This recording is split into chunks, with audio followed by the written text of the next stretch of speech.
And we're live. What is up, everyone? How is it going? We'll just kind of wait for more people to join in and have some holiday fun with us. Have some fun with us around Christmas. Christmas Eve is tomorrow, and is anyone... Wait a sec, can you guys hear me? Is anyone doing anything for Christmas Eve?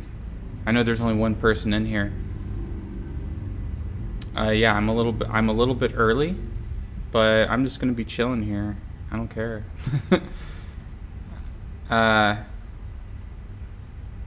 Yeah, so there is a weird thing that happened today. I'm talking to the two people that are in here. There's a weird thing that happened to me today where I was going through my old videos to see just to kind of see what the views were like on some of my older videos. And I saw my Moonrise Kingdom video, and it said it had 0 comments, and I was like, "What's up with that? Why would my Moonrise Kingdom video have 0 comments?" So I clicked onto the video, and it said that comments were disabled. I don't know if anybody else, saw that the comments were disabled. That was really weird. Gordy Sporty, wow, this is more Kino than the time I watched the Kino Corner. Yeah, no, it was really strange that it had 0 comments and comments were disabled. So I enabled the comments because normally on my videos, as a creator, I can I could say hold comments for review. I could, there's different levels of allowing comments. I think there's 3 or 4 levels.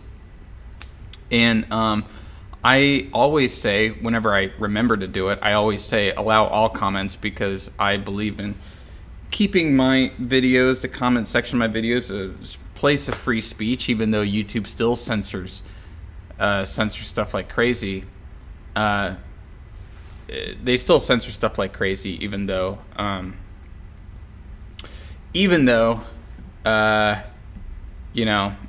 say that I want every single comment counted and, able to be read. So what I think happened is because of the content of the video, Moonrise Kingdom, how it has a lot of child actors in it. I think that it got flagged as being for kids at some point, and then it got changed back to being not for kids. Or being just for general audiences, which is what it is. It's not made for kids.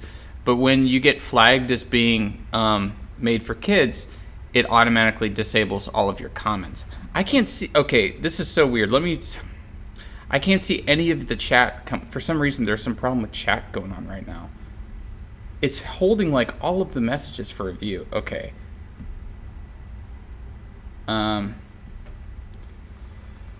Okay, now I can finally see chat. I had to put it in a different thing. YouTube's just being stupid today. I have a dare for you, Kino. For every joke you make in a video, you have to do a Family Guy style cutaway gag.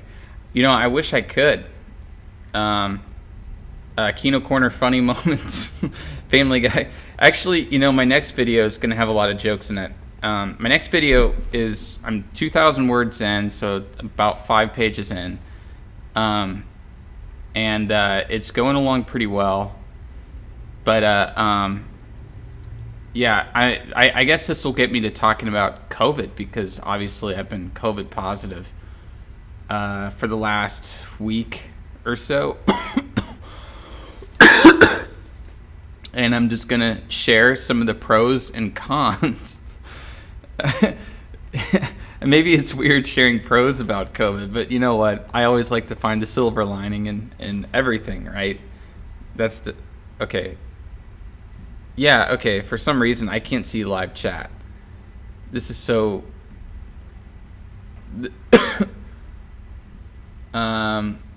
This is so weird. Anyways. I'm going to keep up with chat as best I can. YouTube is being buggy on my end. Yeah, I don't necessarily care if this is demonetized, but all right, let's get into it. So I think I got COVID from somebody at the clinic, and it is what it is. For me, it's really just been kind of a bad cold. I actually just thought it was a cold at first. I got tested and it came back negative, and then I got tested again and it came back positive. Like a little bit later on when I started losing my sense of taste. All right, so I'm gonna put that as a con here. Little to no taste. But I'm gonna put this as a con too. You got to use gay apps like DoorDash. DoorDash everything. It's super stupid. I hate DoorDash. You know, they're not a profitable business, and I think that the only reason they're still in business is because of COVID. But if they can't make a profit now, and I doubt that they're making a profit, if you actually look at the money that they're taking in, they can't be making a profit. I don't know. All these like Silicon Valley startup apps, things like Uber and Lyft and DoorDash, I'm just very skeptical about. Pros is movie marathon. I watched a lot of movies. Wait. Yeah. Cons is you're a pariah. You can't walk in anywhere. It's so dumb. I mean, I get it. Also, you might die. I guess I should add that. You might die. And it's aches. So it's been like, for me, it's just been like, wait, save. It's been like a lot of aches, just a constant, a constant headache. And I've been trying to write, but it's like my mind is like super foggy. And I know it's this feeling like I know what I want to write. I know what I want to do, but I stare at the screen and it's like I can't bring myself to do anything, if that makes any sense. Like I'm just kind of zombified. And you wake up, and I wake up and I go to bed with these like just intense headaches. They're like sinus headaches too, so it's that sort of sharp pain that you have. But really, I haven't had anything too serious. If I hadn't lost my sense of taste, I would have just thought it was another cold. I know that some people get a lot more serious than I do, but when you're younger, you don't really have to worry about it so much. People are talking about my nose, I see in the chat here. So I want to point out that my ethnicity is Irish. There are some lies about where I come from.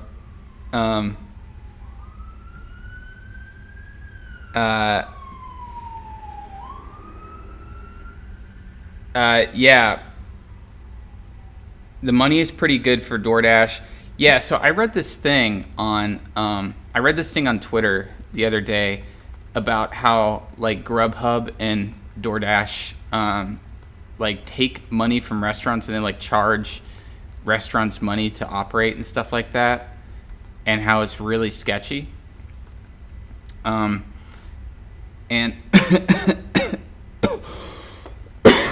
yeah, and that really made me not want to do it. I mean, I think that it's always best, as far as like restaurants goes, it's always best to just deal directly with the restaurant, just like how it's always best to tip in cash. If you tip in cash, they're getting all the money. And yeah. All right, so aches. Okay, pros, movie marathon. But also pros is that no work, right? I don't have to go to work for 2 weeks. I mean, I might not feel my best, but at least I don't have to go to work. I'm still working. I'm still working on my YouTube stuff. Yeah, this is my favorite leather jacket. It's real leather too. I wear this pretty much everywhere, especially now that it's cold in Florida. And by cold in Florida, I mean like 65 degrees. Like by any other like metric, it would be considered warm. But for Floridians, it's very cold. I was, oh yeah. I mean, the thing is, I'm not even going to put the cough as a con, because I have such a bad respiratory system that I'm coughing just like year round. Anytime anything comes up that there's a possibility that I could get a cough, I do, and it just lasts with me for months. So times when I'm not coughing those are like the abnormalities of my life. Is it paid leave? Yes, it's paid leave. The entire clinic shut down. Everyone got COVID. Wimpy. Yeah, I'm not gonna. Marketable immunity. Yeah, so I got paid leave. I don't have to take the COVID vaccine and gain a third eye and some extra limbs and stuff like that. I'll have the real antibodies in my system, which will make me a superhero. You think about it, right? Certain people got their superpowers on December 21st, and that's when I happen to get my COVID immunity. What does that say about me? I wonder. Let me see if I can add in some friends. Yeah, guys, it's like holding a lot of your stuff for review. I don't know what YouTube. Susan is like in this chat, censoring like she's a fucking Soviet, but whatever. I'm gonna join a live right now. Hop in if you wanna. I'll see if any friends want to come in. But yeah, so movies I've been watching because I've had a lot of time. And what's funny is that you think, oh, when you're sick, you play games and stuff, but my mind is so foggy. Like it's like I can hardly think. I don't know. I have to watch movies that are just like nice and pleasant. So this morning I watched Yasuhiro Ozu's The Flavor of Green Tea Over Rice, which I thought was fantastic. It was a very nice film. I also marathoned The Godfathers the other day. That was cool. I love Godfather. And I watched the part 3 Coda, and I really like part 3. I mean, I'm sorry, but part 3 is awesome. And I felt like it all came together. Big Billy C says, who got superpowers on specific day December 21st? I think we all know. I don't even have to answer that. If you don't know, you don't know. All right. Let me see. Vladimir Lemon, I am okay. I have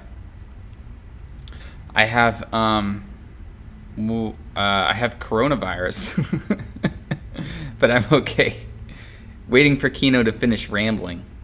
Have you ever seen The Adventures of Prince Ahmed? And what do you think are some Kino? No, I haven't seen that. I don't think I've seen it. Yeah, Kino animated films like Fantastic Planet. I thought was cool. I remember I watched a bit of Fritz the Cat back in high school. The Robert Crumb, who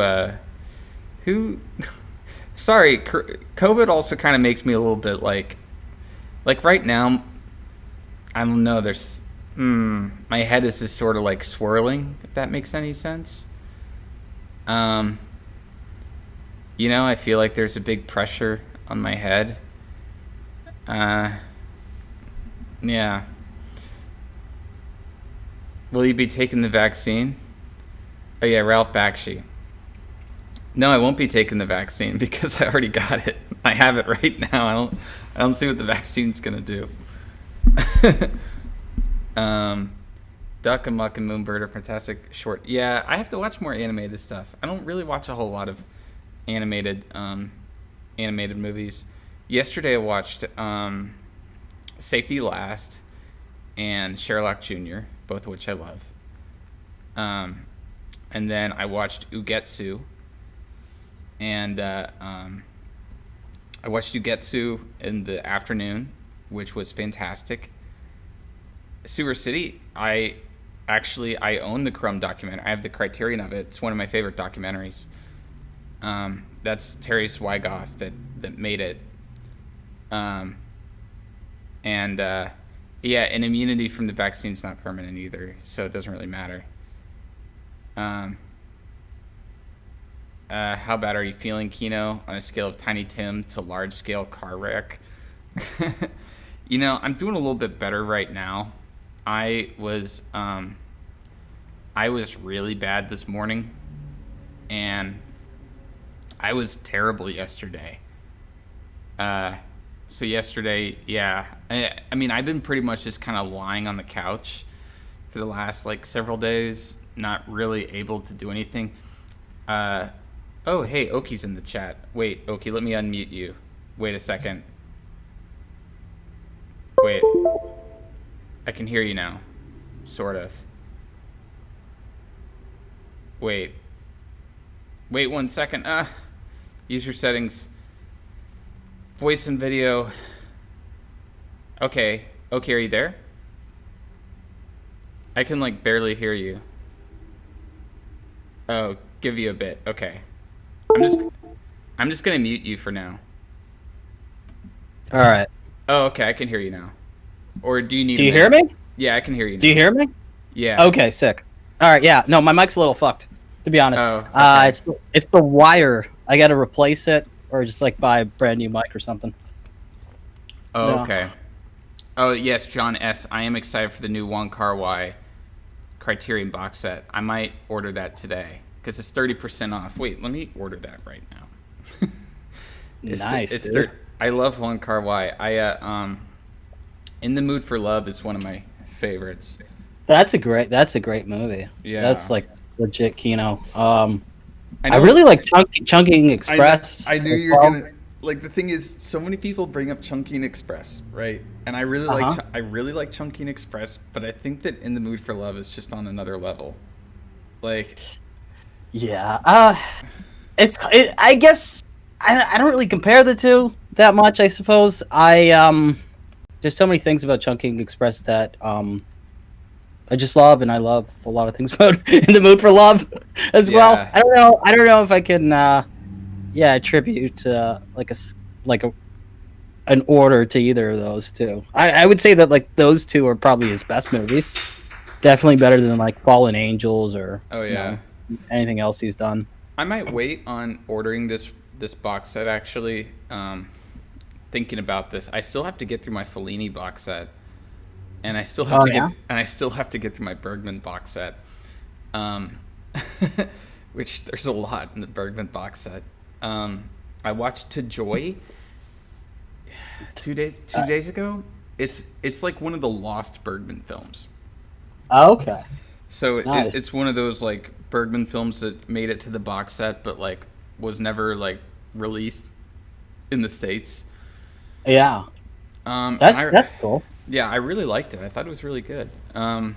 It's all the same people who are in Summer Interlude. So I've been making my way through the I've seen a lot of Bergman films before, but what the box set like allows for me to do is watch all these more like smaller, like the more like minor Bergman pieces that actually I find quite interesting, because it's kind of like, oh yeah, when you're in school, of course you watch Persona and you watch The Seventh Seal and Fanny and Alexander and like kind of I watched the big ones, Yeah, I think I've seen 4 Bergman films, and they were all when I was taking like cinema studies courses. So, yeah.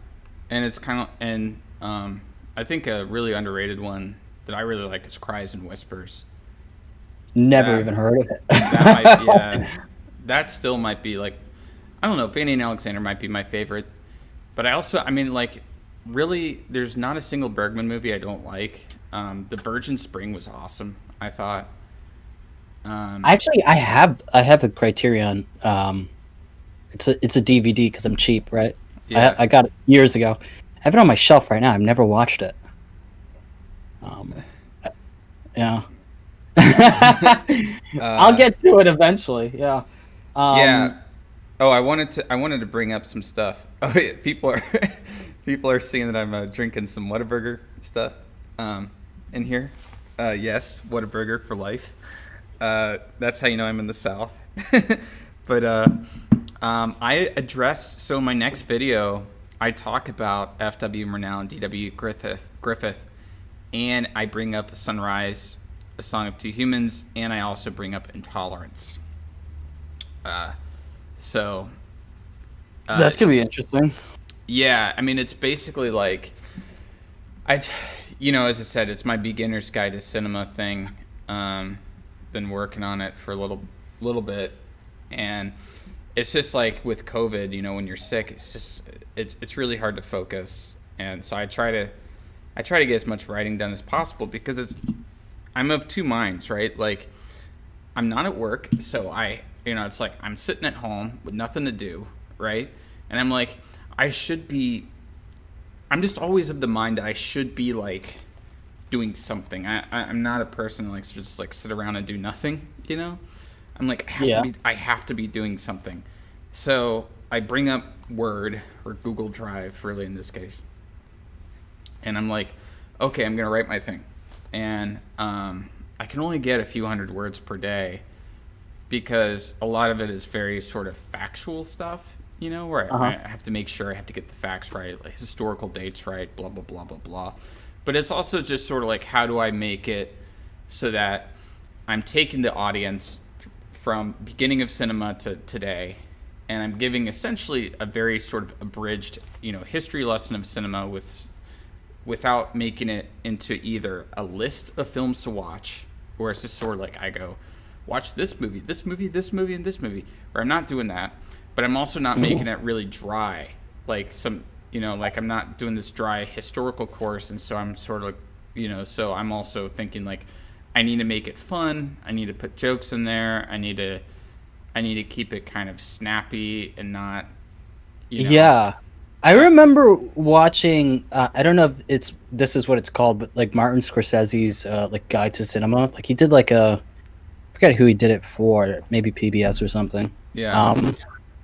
I remember enjoying that a lot. Like that was right around the time that I like started to get more serious about movies. Yeah. So yeah, it just gave me a bunch of recommendations, and it's the insights that people are looking for. I don't think that you need it. Like people who are interested in that kind of thing, I don't think that they need jokes.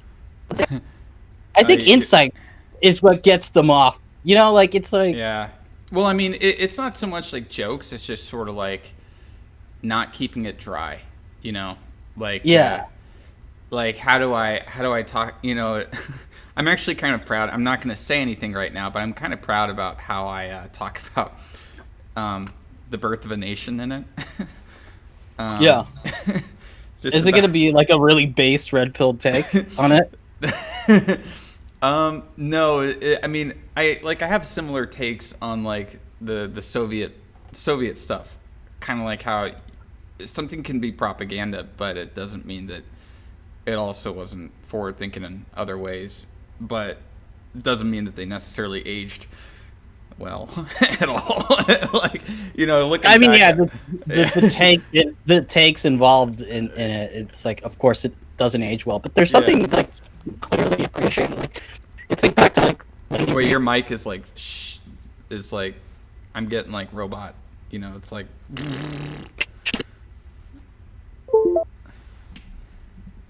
So what's up, guys?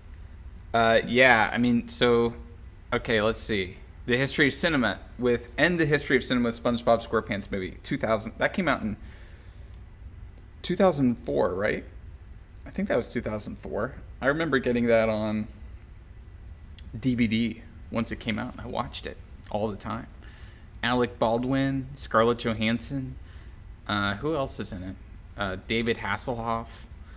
The guy from Arrested Development, who ended up becoming the transgender dude in that one series called Transparent, I think. Yeah,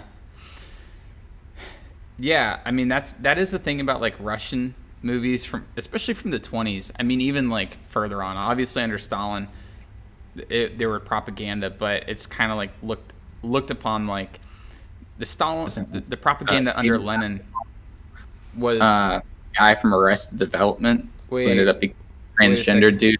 I'm hearing myself. I'm muting. All right. I don't want to hear myself. Sorry, Oki. I gotta had to mute you. Yeah, no, SpongeBob SquarePants movie is definitely Kino. I've seen it I don't know how many times. There's some great lines in there, like how when Squidward says that he listens to public radio. Now That We're Men is a banger, and everyone knows that. Oh, I'll also be recording. Yeah, Susan going on Mr. Robot. Yeah, for real. You know, they're trying to shut Kino down. They're trying to shut me down. As I said earlier, like they were trying to shut down my Moonrise Kingdom video of all things. Wait, I gotta go back to this. Okay, how do I make my Discord not see it? There we go. I gotta go back to this. Pros, no work. You know what? Here's a pro, right? Get to say I have it, right? I get to say I have COVID-19, guys. You got to feel bad. Feel bad for me. I have COVID. Feel bad for me. No, I appreciate all the well wishes from all of you guys. I really wasn't feeling that great. What's this person doing here? Get away. I don't want you here. Yeah. I wasn't feeling that great. Today's like, I feel like I'm on the up and up now.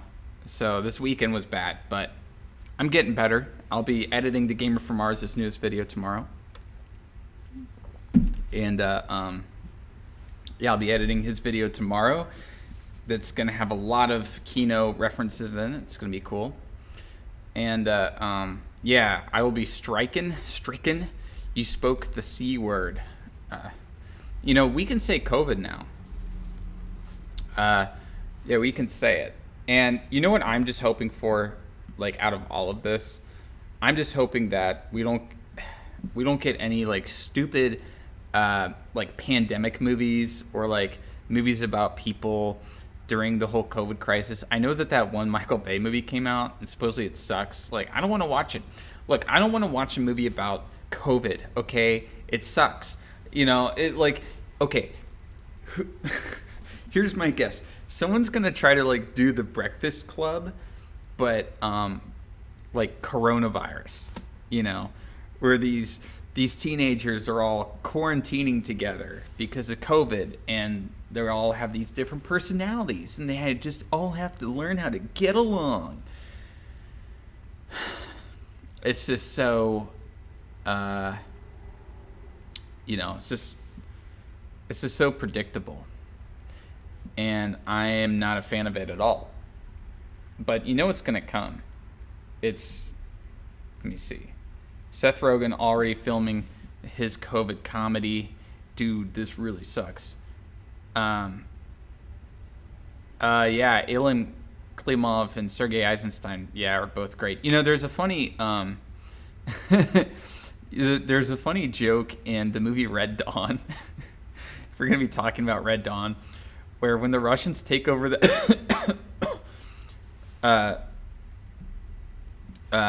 when the Russians take over that town, you know, whatever town in like Colorado or wherever they were, the movie theater says Alexander Nevsky, free admission every day.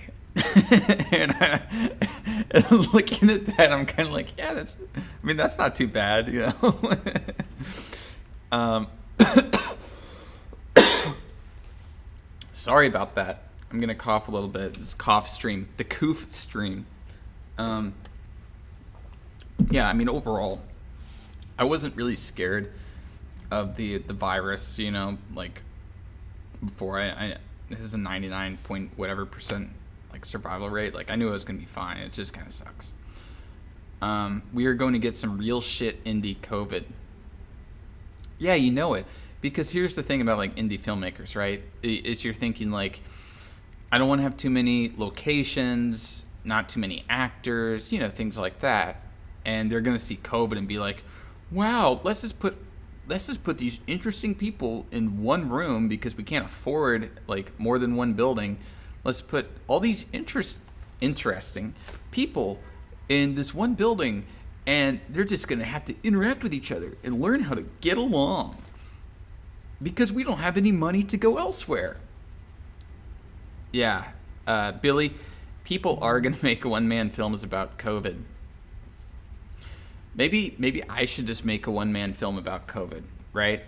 Like Andy Warhol style, where I just film myself sitting on my ass for 12 hours playing video games or something, or I don't know, just having like the TV, just, you know, I don't know, the light on my face or something like that, and I do literally nothing. And I'm like, this is the COVID life. What if it's like The Shining but with COVID? yeah, exactly. Stranger Than Paradise but with COVID. yeah. One man and his family at the Overlook Hotel have to quarantine, and they have to learn how to get along. Vincent Gallo is going to make Brown Bunny 2. Dude, so AJ Jr., I don't know if you're young or you know you're my bud. But one of my friends, one of the guys in our server just thirst traps Vincent Gallo. He just sends him pics of like chicks in bikinis on Instagram, and Vincent Gallo's always like, "Yes, she's hot." It's become like a running thing in the server. Jarmusch would actually make a good COVID film. You know, I would say that, but did you see The Dead Don't Die? I thought The Dead Don't Die was... I'm going to unmute Oki here for a second. Oki, can you... Did you switch your mic? Yeah, is it working? Yeah, it's working. It's working a lot better. Okay, sick. Yeah. Jim Jarmusch. What is that fucking Only Lovers Left Alive? Did you like that? You know, I thought it was okay. Not my favorite Jarmusch, but I thought it was okay. Yeah. I wasn't too crazy about that. I don't know. Like I loved Patterson. I really loved Patterson was great. Yeah, Yeah, Patterson was excellent. Yeah, I really I think that might be one of like his best movies. I think so too. I think Patterson was one of his best. I recently bought Stranger Than Paradise. Oh, that's good. Yeah, that's a on good Blu-ray. one. And that's the one they're in prison, right? Like they no, broke out of prison. That's Down by Law. Okay, wait, because So- I've seen Strangers in Paradise, but I have to be like, So- what was that one about? I'm gonna try to like name all the Jarmusch films by memory, and I could be wrong. Permanent Vacation, Stranger Than Paradise, Down by Law, Night on Earth, Dead Man. I love Dead Man. The Johnny Depp. Johnny Depp. Yeah, one. that's a good one. That's a good one. Coffee and Cigarettes. Yeah, that's another good one. Yeah, which he shot like over the course of 20 years. But basically, it was just a whole bunch of like shorts that he just made, you know, in different times of his career. Ghost Dog. Mystery Train. I haven't seen The Limits of Control, which I heard it wasn't that good. I haven't seen that one either. Yeah, I haven't seen The Limits of Control, but I've heard of it. That's the only Jarmusch film I haven't seen. And gosh, what else do you do? Yeah, Only Lovers Left Alive, Patterson, Dead Don't Die. Did you say Broken Flowers? Oh, Broken Flowers. That's another great one. Oh. Yeah, I really like Broken Flowers, which they shot all just around Bill Murray's house. Like, I think that the opening... Oh, really? Yeah, because Bill Murray was like, I'll do it if you shoot it all in my area. So they kept it within a certain radius of his house. Mm. And I think that the opening was actually at his home. Yeah, Night on Earth. Yeah, Big Billy C. I said Night on Earth. I actually really enjoyed Night on Earth. It was a fun movie. I don't think I've seen that one. Let me check. I always forget. Yeah, I haven't seen this one. Dude, I remember even before I really got into movies and like knew about like, oh yeah, directors are responsible for this thing and shit. Like Yeah. I was really into the Wu-Tang Clan, and I Oh, saw yeah. a clip with the Wu-Tang Clan in copying cigarettes, and Oh, then yeah. I just watched the whole movie. I watched the whole movie because of that, and then I revisited later when I was like on a Jim Jarmusch kick. And he was also in, so John Lurie had a show called Fishing with John Lurie, which is clips they used from it in SpongeBob for the Hooky episode. But John Lurie would take different people like Jim Jarmusch or Tom Waits or those other guys out fishing. It was a television show. Interesting. It was funny. I like that. AJ Jr. says he likes the vampire one. You know what? I kind of like the vampire one too. It wasn't my favorite Jarmusch, but I did enjoy it. That one guy who died is in it. What's his name? What's his name? Sorry, my mind is super foggy because of this dang Chinese virus. No, Chi-Com bioweapon. What's his name? The guy that got crushed by his own car. Oh, Anton Yelchin. Anton Yelchin. Yeah, he was in. Dude, that is tragic. That Yeah. was so out of nowhere too. I know. He was at the height of his career. I mean, he was a very interesting actor, and he was very good, and I liked. Yeah, He was in that Green Room like he was just in- a couple years before that. And then, or like that year. I think it might have been earlier. I think his last film was Thoroughbreds. Thoroughbreds.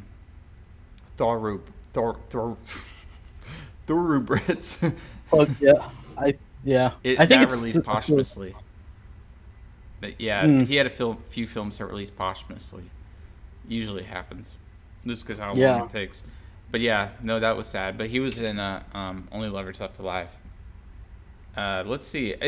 Chat has been weird today. If you had to name a child, what would the name be? Dirk Diggler. Yeah, I think that's a bit too a personal question. No, he didn't have cystic fibrosis. No, he got crushed by his car. Yeah. Yeah. Dennis And actually, they recalled that Yeah. particular model of vehicle later on. Yeah, they did. It rolled down a hill. He parked it, and then it crushed him into his mailbox or something. Mailbox, yeah. Yeah. Yeah, so That is so unfortunate. yeah, and I mean, here's the thing about a lot of these like products that you get is that we are the guinea pigs, you know? Yeah, Like, for sure. they would rather deal with some people getting hurt or possibly killed and doing a potential recall than investing a lot into making sure that it's like 100% safe. Yeah, like the FDA, for example, doesn't test drugs. It doesn't really test things that much. They put it on the onus on corporations or pharmaceutical companies to test their own drugs to make sure it's safe, and then they will give approval. But they're just pretty much just giving their stamp of approval, and then it's like, okay, well, people can take this thing, and Yeah. let's wait till a class action lawsuit signed by thousands of people, gets enough attention, so then now we have to do something about it. But yeah, people are guinea pigs. Let's wait till let's wait till we have an opioid crisis that's killing hundreds of thousands, if not millions of people and destroying lives everywhere before we decide we're going to try to do anything differently. Pretty much. Yeah. Yeah, pretty much. And also, I mean, I don't know. I don't want to get too into it. That's a big rabbit hole. A big one, as you probably know. Yelchin was in Alpha Dogs, which is really good. I haven't seen that. I've seen that. I saw that so long ago. I saw that in like 2008. Yeah. So let's see. So what's going on with you, Oki? You got any Christmas plans this year? Just chilling pretty much with family. Yeah, same here. I come from a Muslim family. Oh, so yeah. we don't really do the Christmas thing. Mm-hmm. But I mean, we hang out. But everyone has the day off. Like, everybody has the day off, so usually we just have dinner and yeah. we just hang out. My brother comes over. He's older. Oh, okay. So yeah. That's nice. Yeah. I mean, obviously with usually now is when I do my Christmas shopping, you know? Like Mhm. but that's that's like the one thing that I'm kind of pissed off about with getting COVID is that I can't go out and do Christmas shopping, and Amazon's now kind of like, well, if you order something you're going to get it after Christmas because over whatever, you know, and I'd rather go out and find something than honestly, like I'm almost always of the mindset like I'd rather go find something at the store than order it on Amazon because I like being able to actually like the minute There's the I pick- tactile. yeah, I like knowing like how big it is, what it looks like, what it feels like, that sort of stuff. And I like too Yeah. the fact that once I hand the money over, it's immediately in my hands. Like there is that thing when you order something online and you got to wait 2 days, you already paid for it. And so there's something that you paid for that you have to wait a couple days to get, and you don't know exactly when it's going to come in. And as far as like presents and gifts goes, especially when it's time sensitive, I'd rather just buy something and like immediately have it right there in my hands and be like, all right, that's taken care of. I don't have to continue worrying, because I mean that's what happens to me with like Christmas stuff is I just like I got my brother some gifts, but that's kind of about it. I mean, like, because he was like the last person I went Christmas shopping for before I came down with COVID. So as far as everyone else goes, I guess they're screwed. It's just going to be a sort of like, but I don't think anybody in my I'm family. sure they'll understand. Yeah, I don't think anybody in my family was able to do any Christmas shopping. Does the whole So- family have COVID? Yeah, the whole family has COVID, yeah. So it's just going to be like a sickness, I guess. Everyone's just going to be Jeez. hacking up lungs. And hopefully, you know, my one Christmas wish this year is that no one has to go to the hospital. I think that if we don't have to go to the hospital, it'll be a good year. You know? I actually worry about the same thing because my dad is he's a pharmacist. He has his pharmacy, right? And he's doing like quote COVID swabs there. Yeah, we are too. We're doing it here. We were doing it, and so when people are like, "When were you exposed to COVID?" I'm like, "When wasn't I?" Let's be honest, you know. Yeah, that is a worry for Yeah. definitely. I mean, the good thing is that Alan. Wait, I'm gonna read some of this stuff. Possessor is my favorite film of 2020. The next, I'm thinking of ending things. What's yours, Kino?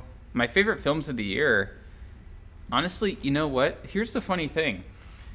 Is this year Some shit for movies. this year I've been watching a lot more of this year I've been watching a lot more like older films. I've been able to like catch up on a lot of older movies that I hadn't gotten around to. So, you know, I was watching some silent movies, like I said. Ugetsu I watched last night. Really like that. Been catching up on some Ozu movies that I hadn't seen before. I've just been watching a lot of like older films. I rewatched Investigation of a Citizen Above Suspicion for the third or fourth time the other day. That's like that has to be one of my favorite movies. I think you were telling me to watch that at one point. Yeah. It's a movie that is kind of like, I always say it's like comfort food movie. I can put it in really at any time and just enjoy it. Yeah. Yeah, it's just I have a few of those. yeah, it's one of those. So I'm gonna check this out. Yeah, I just love Italian cinema too. Yeah. I've been making my way through the Bergman box set. Like that's been great. The thing is that with not many movies coming out, like I really did like I'm Thinking of Ending Things, and I really like Possessor. But with not that many movies coming out, especially not in the cinema, Prime and Netflix and stuff like that, I'm just not interested in them. You know, like Yeah.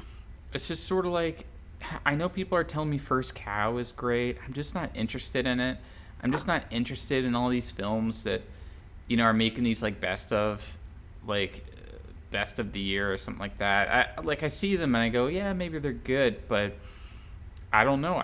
I'd much rather just watch older films, and I've been having a lot of fun with that. Just watching the older movies, you know. Uh-huh. That's been, that's been really fun. So I'd say that as far as like that goes, this year's has been good for me to play catch up. You know. Yeah. That's about it. As far as my assessment of this year, I was excited for a lot of movies to come out this year, but they all got pushed back. There's something about like going to the cinema when like a new movie comes out and everybody's talking about it. There's a built-in tradition of that for me. That it's just, if it's just on video on demand and I can stream it, well, I'm like, well, I can get to it whenever. I don't care as much. Yeah. Yeah, Alan Soursby says First Cow is pretty good. Just people like Karsten Rundquist hype them and other Reichardt up to their impressionable audience. Yeah, and that's kind of a big reason why I didn't really want to watch it. As I saw people like Karsten Rundquist really hyping it up, and it just seemed like, gosh, it's going to be another one of those like Midsummers or something like that, where it's like that demographic just like fawns over it for like so much. And I don't know, it's kind of like the Rick and Morty of like certain A24 films are like the Rick and Morty of art cinema. The whole production company is the Rick and Morty of art cinema.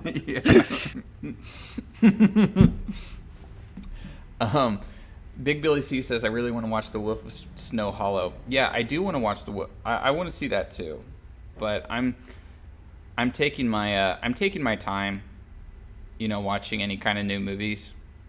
I'm really just focusing on getting some of the classics in.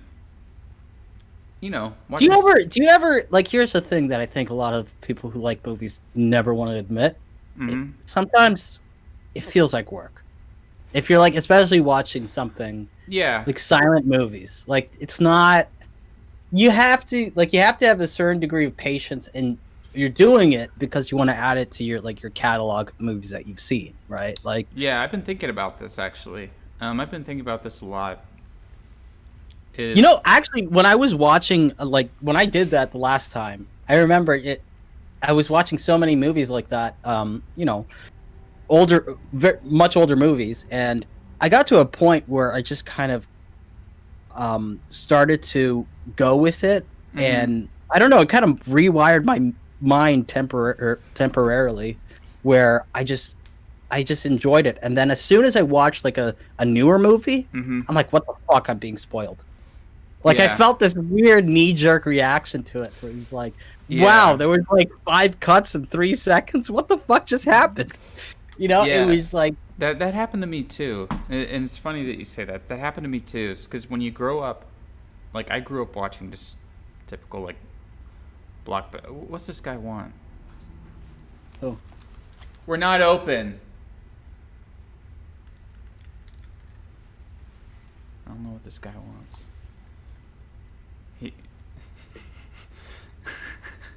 Fuck off. Someone earlier asked me about Eid. My family's pretty secular. We don't really celebrate Eid either. We'll have dinner. Anyway. Oh, but what I was saying is, getting back to it before we got sidetracked, is I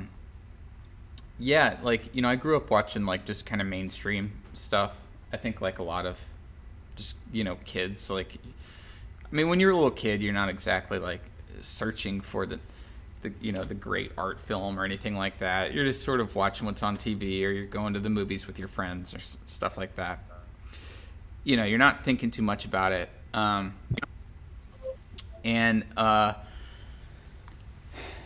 so when I went to watching older films, when I first started getting into cinema when I was a teenager, it was a little bit difficult for me to watch some of the older films because they were slower, especially like the foreign movies. You know, they were slower. Like, and that's why I kind of like if a person's just used to watching like modern movies and they want to get into Kino, they want to get into cinema. I try to not really throw them into the deep end, but I try to come up with. Are you there? I think you're having a little bit of a conniption fit here. I'm gonna just turn you down here first. But I try to sort of ease them into. I try to ease them into the older, or the slower films. But yeah, what happened to me is that after watching a lot of like these slower movies, these movies that didn't have as many cuts, these older films and stuff like that, I get confused with modern movies because sometimes it cuts so fast it actually makes me nauseous. It makes me dizzy, and I can't follow quite as well. And like where I used to be able to follow before, but I see now how they're hiding things with cuts, and a lot of times, like with fights, like how they're hiding things with cuts. And I'm like, I'm not seeing what I should be seeing, and stuff like that. I don't know, like it's harder for me to watch those kinds of movies now, whereas it was easier before. If that makes any sense. People talking about Jim Cummings in the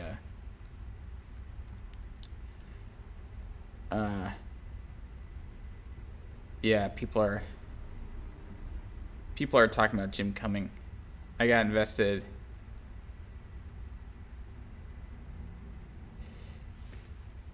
Yeah, that is the thing, like about Thunder Road. So I saw Thunder Road, and I liked Thunder Road, and Jim Cummings is a good actor.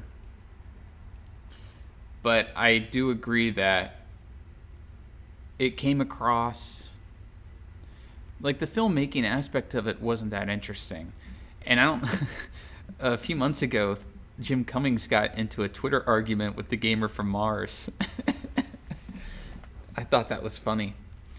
The gamer from Mars replied to one of his tweets, and then Jim Cummings was like, he was being really stupid, and Art was trying to be reasonable with him about like a specific thing that Cummings got like totally wrong, like some really bad take he had on Twitter. And they got into a bit of a Twitter argument. That was funny to watch.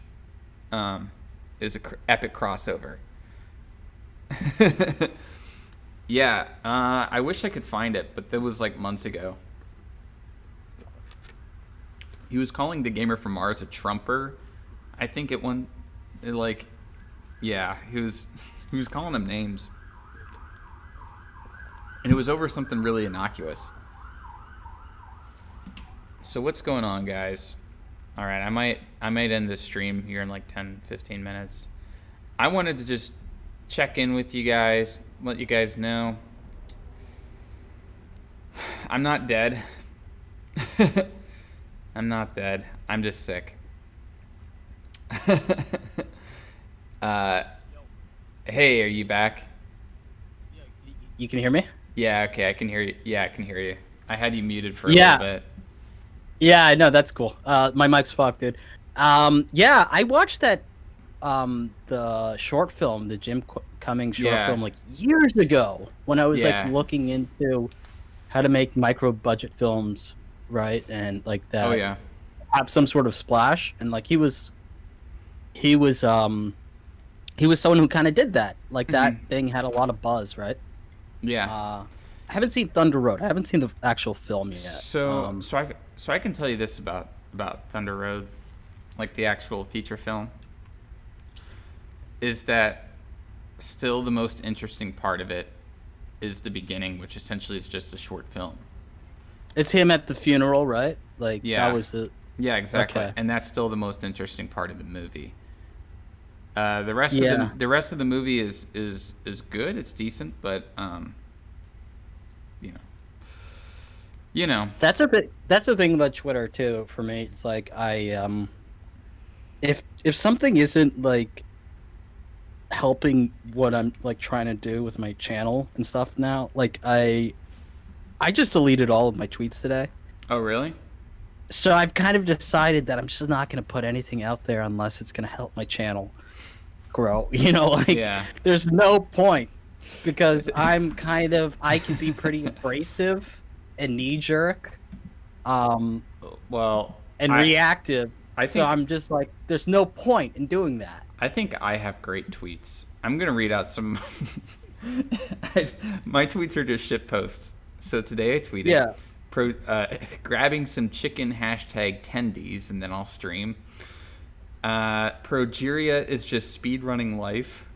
Oh, I saw that one. That was funny. Yeah. No, but my favorite one. So last night, I don't know, I was feeling like really woozy and kind of like delirious, and I just started tweeting, which is probably not a good idea, but I was proud of this. Tweeted, "I want Mrs. Claus to come down my chimney," which I guess people took a couple different ways.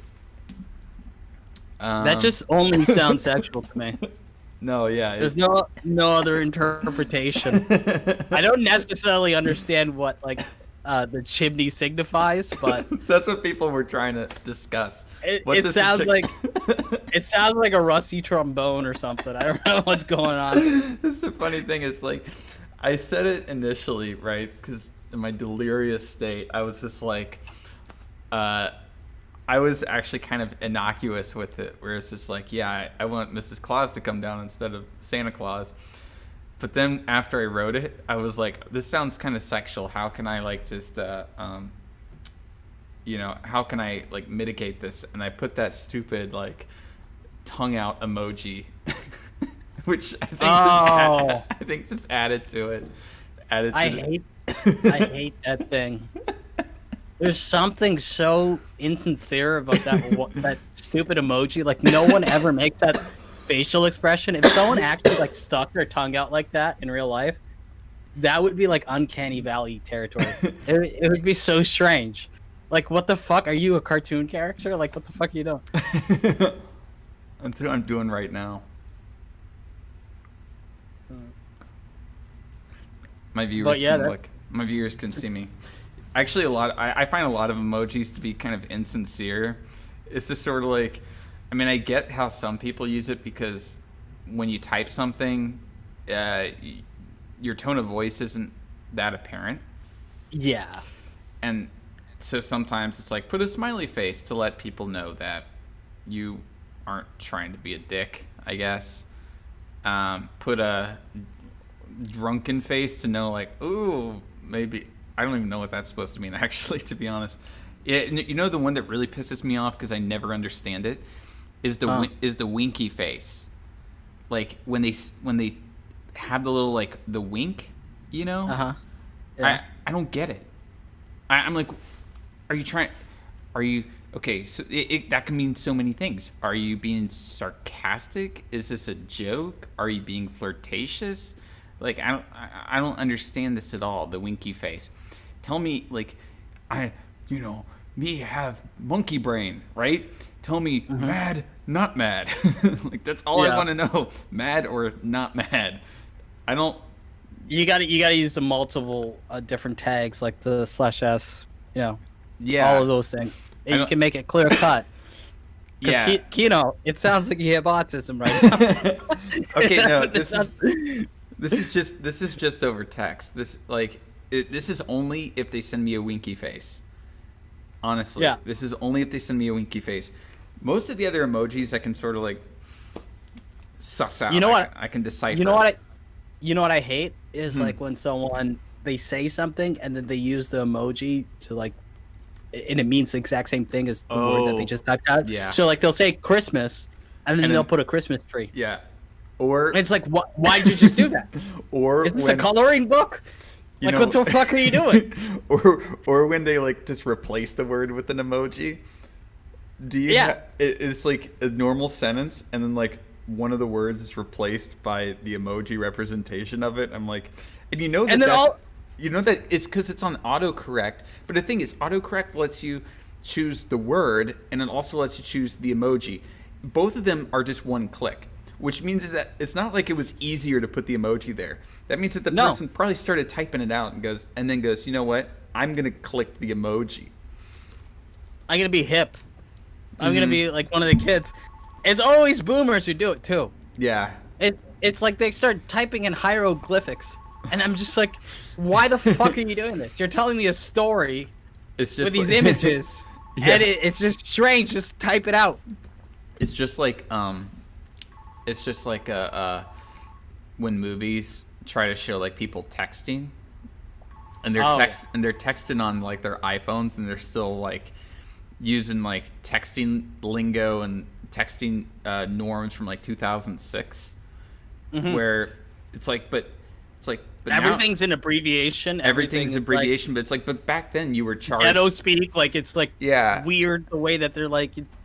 It's like back then you were charged per word, so it made sense to like shorten everything down. Also, you're using the like the 1 through 0 like keypad, and you would have to like hit this 3 times to get S, hit this twice to get B. You know what I mean? So of course everything was going to be abbreviated back in 2006 when everyone had Nokia bricks and flip phones and stuff like that. But now it's like everyone has Androids or iPhones, and it's just as easy as typing on a keyboard. People don't type like that anymore, but you still see it in some films. It's so annoying. It's bizarre. It's like whenever you see video games being played in a movie, and they're like, it's like they're piloting like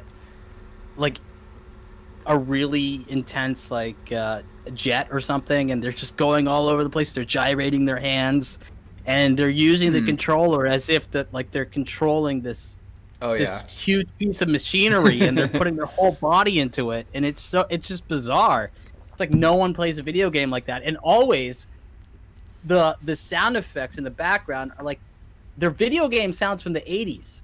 Yeah. The video game sounds from like 80s arcade machines. Well, I can tell you how I play video games. Anybody who's played video games with me knows this, is that I am kind of like the people in the movies. Oh, you really put your whole body into it? You have like a I do. whole So I can't actually like just sit down and unless I'm like playing on the computer, because you obviously have to like sit down and play. But if I'm playing on like my Xbox, I'll be like sitting down, right? And before I know it, I'm standing up, and especially when I was into like competitive multiplayer games, I was putting my whole body into it. I like playing video game. I played a ton of. Well, I was huge into Battlefield for years. Okay, nice. So I played Battlefield 2. Bad Company 2, Battlefield 3, Battlefield 4, Hardline, Battlefield 1, and then I did not get Battlefield 5 because it looked like it sucked. Like, it looked really bad. And from what I heard, Battlefield 5 kind of died not too long after it released. So, I mean, it wasn't just the whole thing like, oh, look at this woman with steampunk arms fighting in World War II. Like it wasn't just that, like how like historically inaccurate it was, but it was also the time to kill was increased, and there were a whole lot of like gameplay changes that didn't seem like they were good gameplay changes. Just a lot of stuff like that. Stuff I didn't really care for. I liked in Battlefield 1. I liked using a lot of single shot weapons. I like that aspect of it. Like I love the Martini Henry. And but no, I was huge. I probably, out of all of the Battlefields, the ones that I put the most time into are probably Bad Company 2 and Battlefield 3. All right, yo, Kino, I have a pitch here. All right, listen, act like you're like a studio mogul. It's like Whiplash, but it's esports. It's Whiplash mixed with the fuck? Why do I always forget that Stanley Kubrick movie? Full Metal Jacket. It's Whiplash mixed with Full Metal Jacket, but it's esports. But So you have an esports coach who's like pressuring this young impressionable kid yeah. into being the best, and then the kid ends up killing the esports coach by the third act. And then the repercussions are that follow after that. We can suss that out later on. Okay. But this film, huge demographic of people interested in esports. All right. Huge. I don't have a cigar. Phenomena. I don't have a cigar. I'm gonna have to like pretend like I have a cigar here. You gotta act like you have a cigar, yeah. Yeah. I'm telling you, this thing will work. This thing will work, man. You get the intensity of Whiplash and Full Metal Jacket, you put it in, you throw it in with Rocky or whatever, every sports movie you could think of, you know? I'm gonna use a French And fry. boom. I'm gonna use a French. Oh fuck. I'm gonna use a French fry as a cigar. And we get the kid, So- Tom Holland from the Spider-Man. The So- Spider-Man so- shit. so to this play is- the So play this- the esports star. So okay there. I have a few questions about this. Mm-hmm. If we're gonna do anything with video games, it has to be something that's popular. Yeah. The people. No, you people, make the game up. You make the game up. See, but we don't really believe in that here. We believe in making brand deals. We got deals with all sorts of companies. You know, we want to have tie-ins. We want to bring in demographics who like certain games into the movie theaters to watch our movies. Mm-hmm. So, you know, our researchers say that the best game that we can pick for a project like this, for a picture like this, is Among Us. No, dude. No. See, okay, so you want the brand deal. I'm you want acting the like this. tie-in. I'm acting like the studio mogul. I know, and it hurts me. It hurts me so much. It hurts me so much. See, that's the thing. I can never work in that. Like, even if I wanted to like write stories, and that's what I've always wanted to do, or make movies. Like, I think that's something I would always have to do independently, because that's the exact kind of thinking. It's like, okay, wait, everything you wrote and everything that you shot, we're gonna take it from you. We're gonna re-edit it. We're gonna rewrite it. We're gonna bring in a whole new cast. We're gonna reshoot it, and your name is still going to be on it, and you're going to be forever associated Alan with the Smithy. Frankenstein. Yeah. Unless I choose to use Alan Smithy as a pseudonym to get away from it, they will connect me with this Frankenstein abomination of just fucking, studio, mogul and focus group executive agreed upon thing that they all were like, yes, it's a great choice. It's a really great choice, and we're gonna make the main character. All right, I'm gonna be the studio mogul again. All right, so you say Among Us won't work. Well, we got some other ideas. Here, we're bringing in one of our experts, one of our top screenwriters. Hey, Yeah. what's going on right here? Vince, what up, dude? What's going on? So our top screenwriter. Here's the top screenwriter. So I have this idea for how to make this visceral and how to make this appeal to just about everybody. Wouldn't it be great if the esports were done in virtual reality and it looked like real life? So it would be like an actual action movie when they were playing the esports, and we could get somebody cool like Liam Hemsworth or someone like that to be his avatar in the video game world. Have you ever seen that great movie called Gamer that starred Yeah. What's his name? The fucking guy from 300. Oh God, 300. Yeah. Gerard Butler? Oh, that's have you seen it? It's such a good movie. I think that we should just take a few pages out of that book, if you know what I mean. But yeah, I totally dig the Whiplash stuff. I totally dig that part of it, man. But I think that we should make it a little bit like Gamer.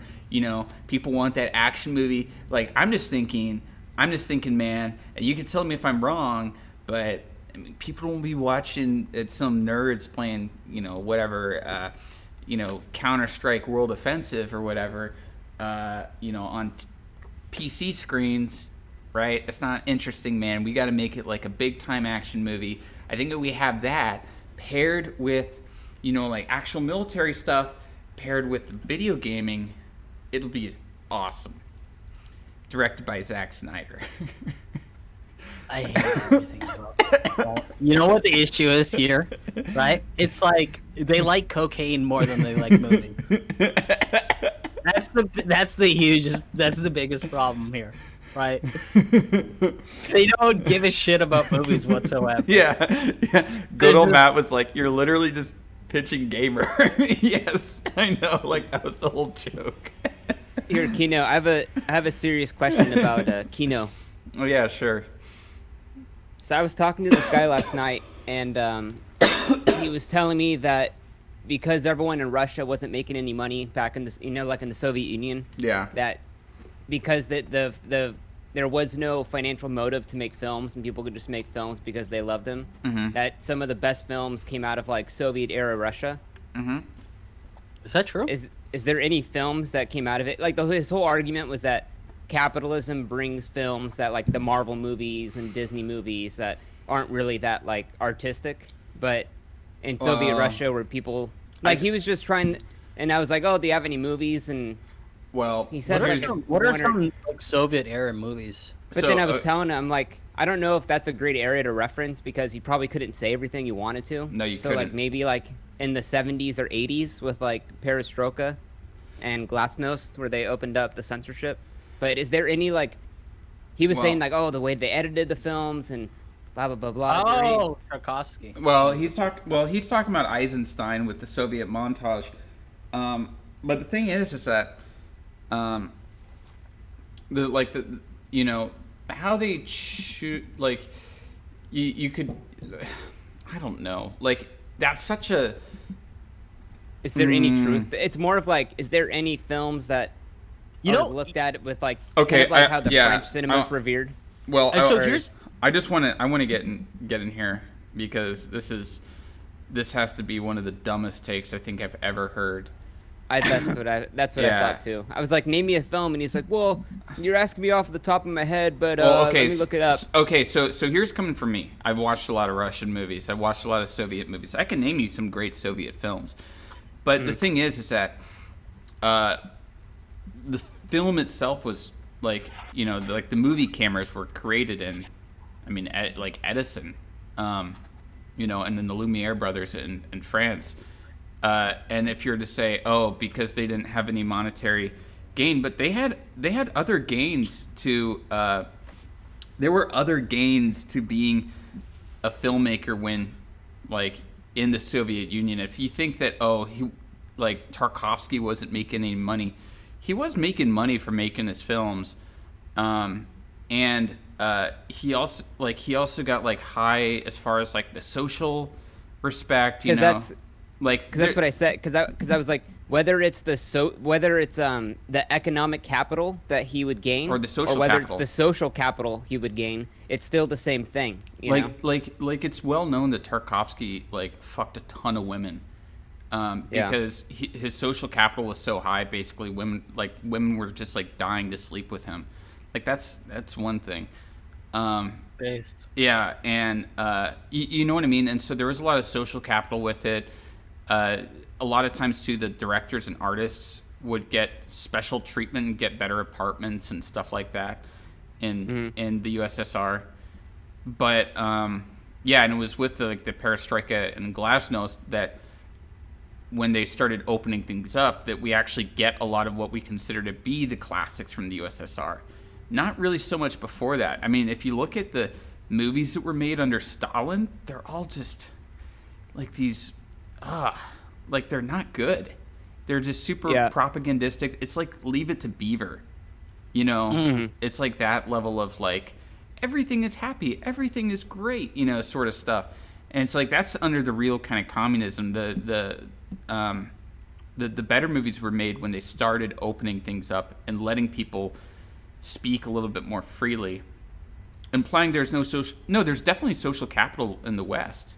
I'm not saying that. I mean, there's for sure social capital in the West. I'm not implying that there isn't. I'm just implying that It's everywhere. Yeah, I mean, it's everywhere. Like if you're in any kind of respected position, or if you're doing something that's going to get you a lot of eyes on you, maybe a lot of respect or a lot of fame, yeah, you're always going to gain social capital. I mean, making a YouTube video is a way to gain social capital. I mean, I don't make that much money from my videos, but you guys come and hang out with me. But you have social capital, you have respect. It's like I think honestly that's kind of interesting. It's an interesting point because it's like regardless of whatever economic system there is, whether it's socialist, communist, capitalist, like there's always that element of social capital, and there's always going to be inequality with that. Some people will have more than others, Yeah, and the thing is too is to say that like because because of communism they were able to make better movies. But if you look at the list of the greatest movies ever made, most of those, like I can go to the BFI. Number 1 and 2 are American films. Half of them are American. Well, I was thinking about it. This guy was telling me, and I was like, it's such a dumb take. And I'm like, but why is it like that French films are always like revered? Like what's the? Because I didn't really get it. They broke the rules. I looked into it, like how the government considers it like a 7th art, and they like fund it like crazy, and they have these like film schools. That's the thing that still even happens in a lot of countries now. Yeah. Countries where they're getting government grants still, and they're like it's government funded. These are some of the best movies coming out right now. It's like because people aren't going to go watch it. But they're supported by governments, and I think Korea is going to be like the next like France, honestly. Well, this is kind of what I think about Korea, and like Spanish countries are just so fucking good at making movies. Yeah. Why hasn't India ever had like a great film? Like they have Bollywood. No, they've had more than a few great films. Oh yeah. I actually, in the video I'm editing for The Gamer from Mars tomorrow, which I wrote, so I wrote it and I'm editing it. But it's good money. But anyways, the second half of it I talk about a film called Pather Panchali. Yeah. Which is a great film. And Pather Panchali, Apu Sansar, and the Apu trilogy, which I've seen, I have. They're great movies. Satyajit, how do you say his name? Satyajit. Don't ask me, dude. Ray. He also made it is Ray. Yeah.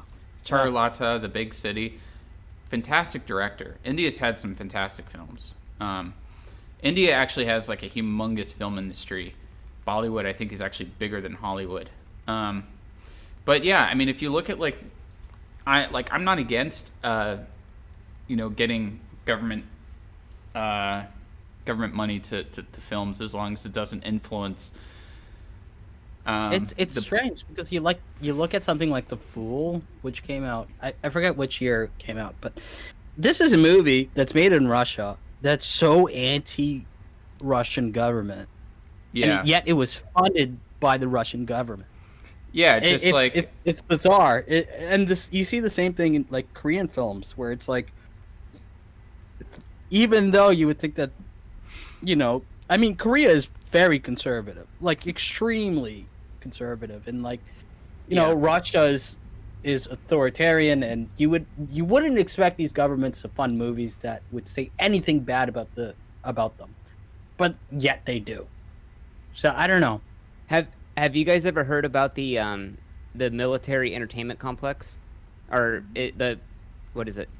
The military entertainment complex, and it's like how the U.S. government funds like a lot of films, like the Pentagon, like how the Pentagon funded Black Hawk Down, Battleship, Top Gun, Catherine Bigelow movies, Platoon. Or no, it says some films that were not given military support was Deer Hunter and Platoon. Platoon is sick. They took a firmly anti-war stance. Yeah. Damn. Dude, it says they get like millions of dollars. Like they do. The military will let them rent planes for free and shit. I remember Zero Dark 30. There was a whole controversy around that Catherine Bigelow movie about how like the CIA and the Army, funded that movie and played a huge role in it. Dude, that's a super interesting topic. That's like a vintage video. No, right? that's a Kino or Oki film. All right. Like Well, like how the government funds films, like the history of the government funding films for like propaganda pieces, whether it's like real propaganda or kind of like this hidden, like Top Gun, Yeah. Well, I mean, Like Top Top Gun Gun's the is kind of- so yeah. obviously propaganda. They were having recruiters at movie theaters, like when Top Gun released. It even says Iron Man had military Yeah. support. A lot of the Marvel movies do. man, I still That's even if those are crazy. propaganda, even if those movies are propaganda, right? Like the Top Gun movies. Mhm. I love the fucking Tom Cruise, Jerry Bruckheimer era, like in the '80s, like Risky that. Business. Wait, was that eh, Jerry? But not Bruckheimer? Rick. That wasn't Jerry Bruckheimer. But Uh, Risky Business is great. Yeah. But like, so like Top Gun, and then also Days of Heaven, the racing movie. I haven't They're seen so they're so over the top and cheesy, but I fucking love them. They're like candy. Just watching those movies, they're so over the top. It's great. Wait. Yeah. Jonathan Wait, Bartholomew says supposedly the government even buys rights to scripts that portray the government badly before they're made. Big Yeah, that's- supposedly. That's what Government I'm reading right here. psyop. It says it's a matter of public record. So they did these Freedom of Information Act requests between Yeah. 1911 and 2017. Yeah. And there was more than 800 feature films that received support from the DoD or the CIA. And they Huh. outright even like bought scripts, and they asked for they pretty much like made changes. In 1 year. No. From 1911 to 2017, the government funded 1800. 800 films. So like Oh, 800. Transformers, Iron Man, The Terminator, Yeah. Army Wife, even like television shows, 24, Yeah. Homeland. I believe that. Yeah, of course, 24. Like I'm says not. for I'm not its part- surprised. I don't know if it's like as sinister as it might sound. Like they might go Yeah. to the military and be like, "Hey, can you be a consultant on this film so we get things right?" And they're like, It says right "Okay, here. we're gonna put." Oh, all right. So read it. It to me. says the CIA, although it was known that they sometimes request script changes in exchange for advice, permission to use locations and equipment such as aircraft carriers, each appeared to have a passive and largely apolitical roles. So that's what they said publicly, but then in the files that they actually obtained, which I have right here, it says that they like funded like all these films and they like bought all these things, and we were I think talking. that's just a we're- crazy fucking thing. We were talking earlier a few days ago, Kino, about like how some anti-war movies they have the complete opposite effect. Like, I mean, people they watch something like Jarhead and they're like, I'm gonna join the military now. Yeah. says, some you people know, watch. Yeah. Some people one watch of Full the Metal most- Jacket and join the military. It says one of the most surprising alterations, though, we found was in an unpublished interview regarding the comedy Meet the Parents. The CIA admitted that it had asked Robert De Niro's character not to possess the intimidating array of agency torture manuals and equipment. Hmm. Damn, even like Yeah, comedies. I'm not surprised. I'm not surprised. I'm not That's surprised. Media is propaganda, right? You know, Yeah. I mean, that's the comes thing. down to it. Yeah, when it comes down to it, a lot of films are propaganda in some way. That's just a fact of life, and I think that a lot of like these blockbusters, and as far as like what they do with the military, I think that a lot of it is probably fairly innocuous.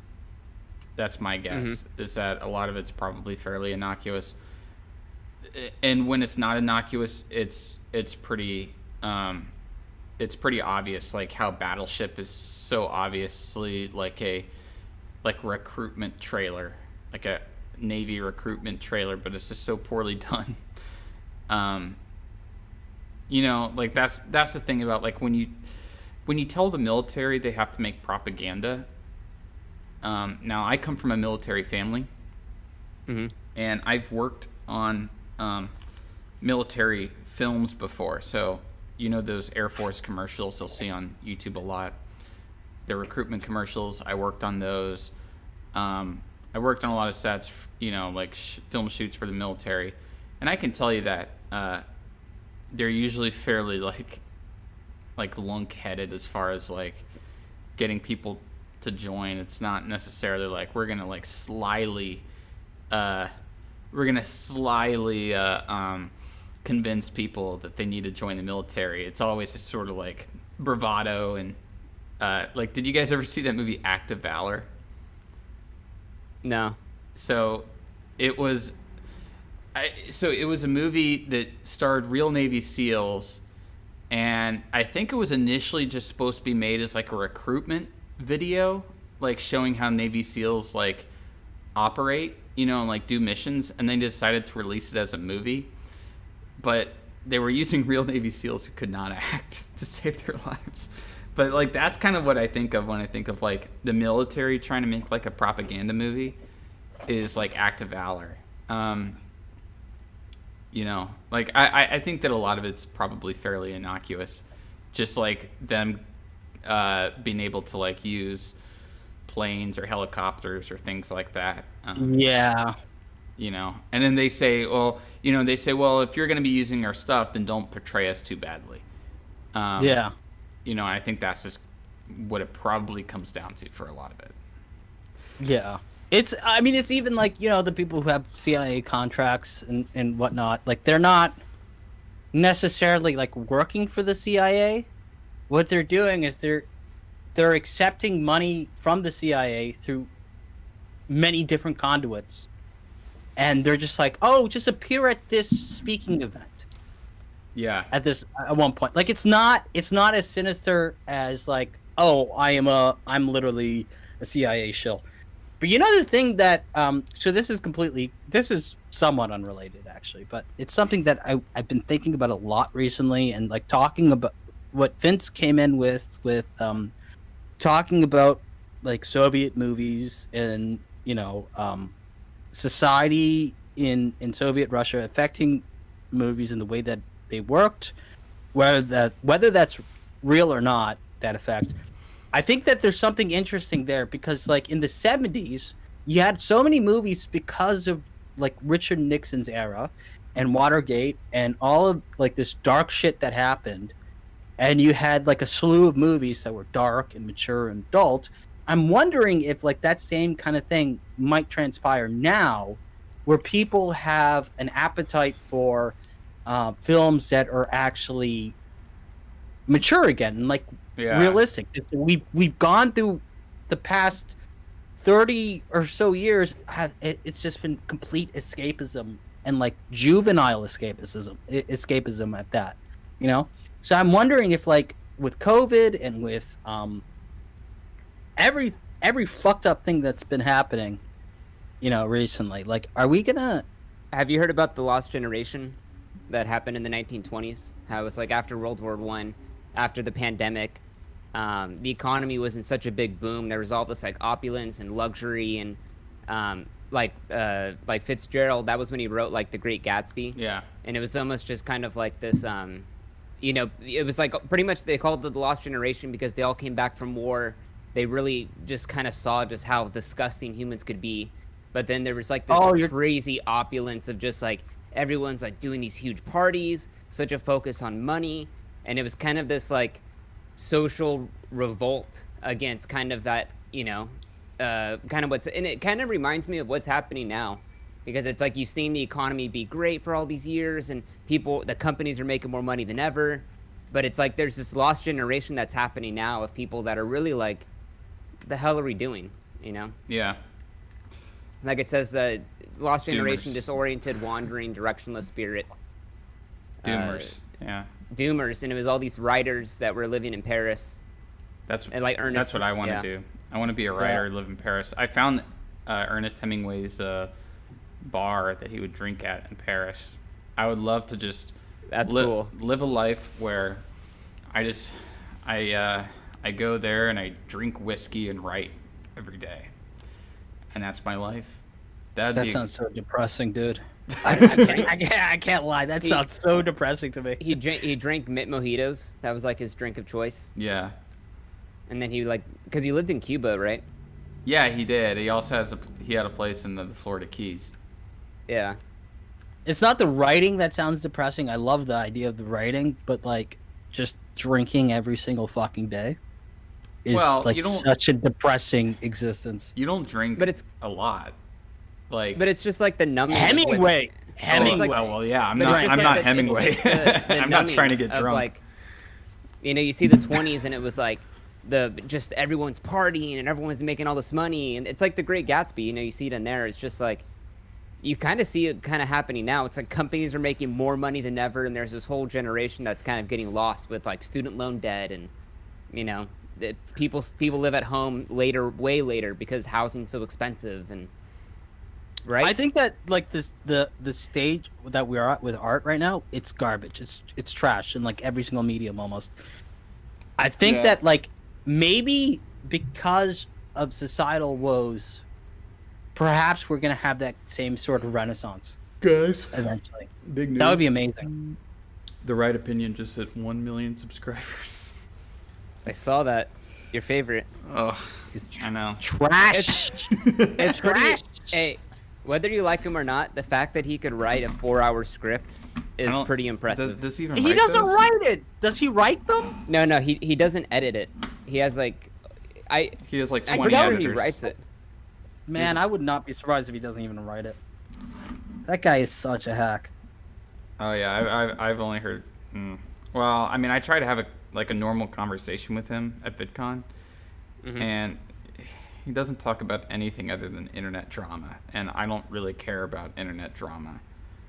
So yeah, he and I didn't exactly click as far as, I want to beat that guy up. What do you guys not like about the kind of drama YouTube community? It's just- like, what's like your biggest gripes with it? It's just It's daytime TV. Yeah, it's just like low IQ. No, I don't, yeah, Matt, I don't have anything against his editors. I mean, like, I'm all for people trying to hustle and make some money. I'm just saying that his stuff is just, I don't know. He rambles on in his stuff. Like, he rambles. I can't listen to his videos. Like, I can't even watch them. Like, even some videos that like I've been curious about. Like, I wanted to watch the one about FBS Russia, right? Yeah. And I start watching, and I'm like, I just like there's so many different styles of editing going on here. Yeah. And like it doesn't make sense. There's no seamlessness to it. It's like the opposite of seamlessness. Yeah, what he does. It's so jarring, and then it just shifts like so many different styles, and then the way he talks and the way his voice is edited. Yeah. There's no breaths in between whatsoever. So it's just this like, it's this discordant effect where he's talking nonstop Yeah. for and like there's an no hour, pauses. and it just gives me a fucking headache, and I can't even put it at two times speed because it just makes it worse. So I can't even watch his videos about shit that I care about. That guy is like so shit. He's so shit. I don't like his narrative style, and like his videos that, I mean, who needed to spend 4.5 hours talking about Nikocado? Like, no, you know what I mean? It's just, I don't know. Just a disgusting individual. Yeah, it's like Just Nicocado's gross. I mean, like, literally ended at that. It's just about a whole bunch of stuff that I just honestly I don't care about, and I think that most people don't really care that much about. It's just like it's the flavor of the day kind of content, oh, this person did this thing, this person did that thing. Everyone's so up in arms about this, and tomorrow they're gonna completely forget about it. Because none of it, at the end of the day, none of it matters. Yeah. Did That's you see the thing. Yeah. Oh, There's yeah. a lot of things that you could say wouldn't really matter, but even though it doesn't, I guess it also just doesn't like, even teach anybody anything. Like there's nothing like you listen to that and it's just brain rot. There's like nothing to be gleaned from it. And a lot of these videos are really padded.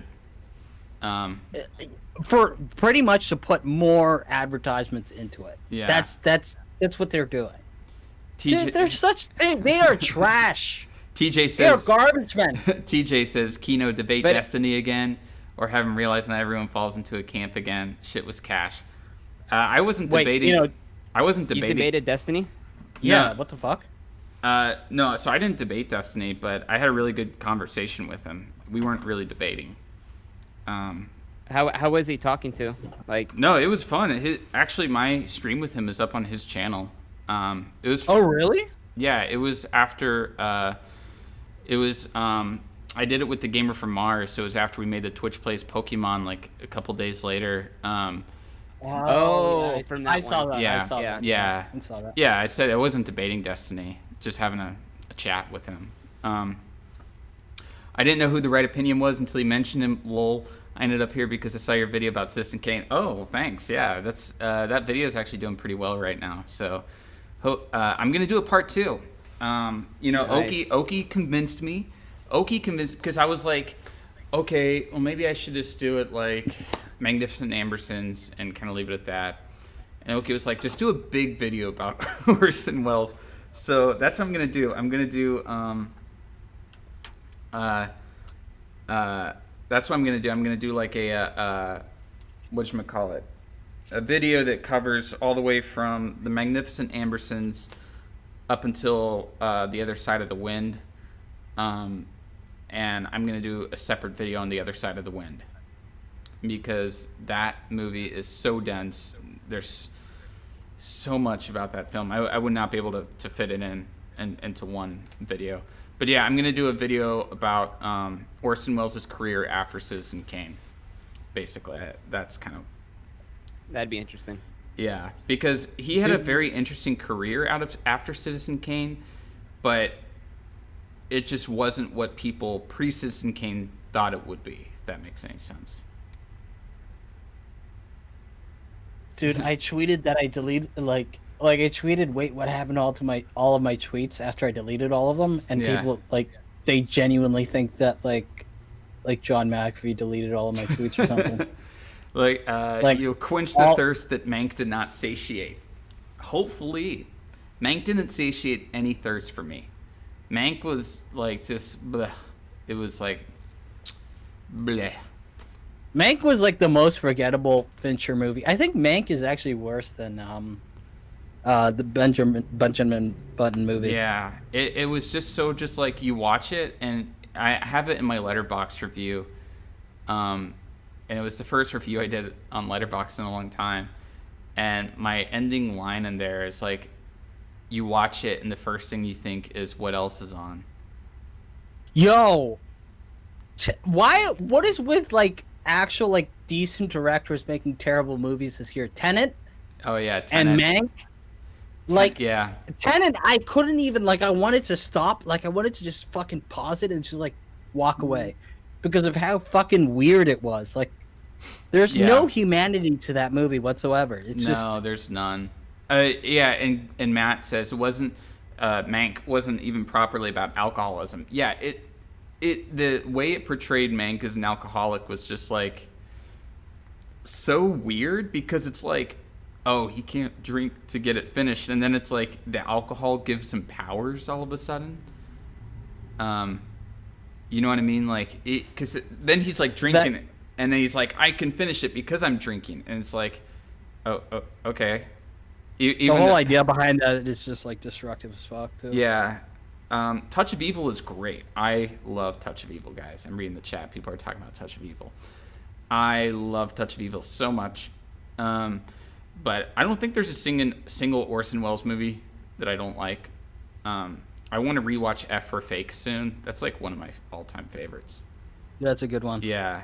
I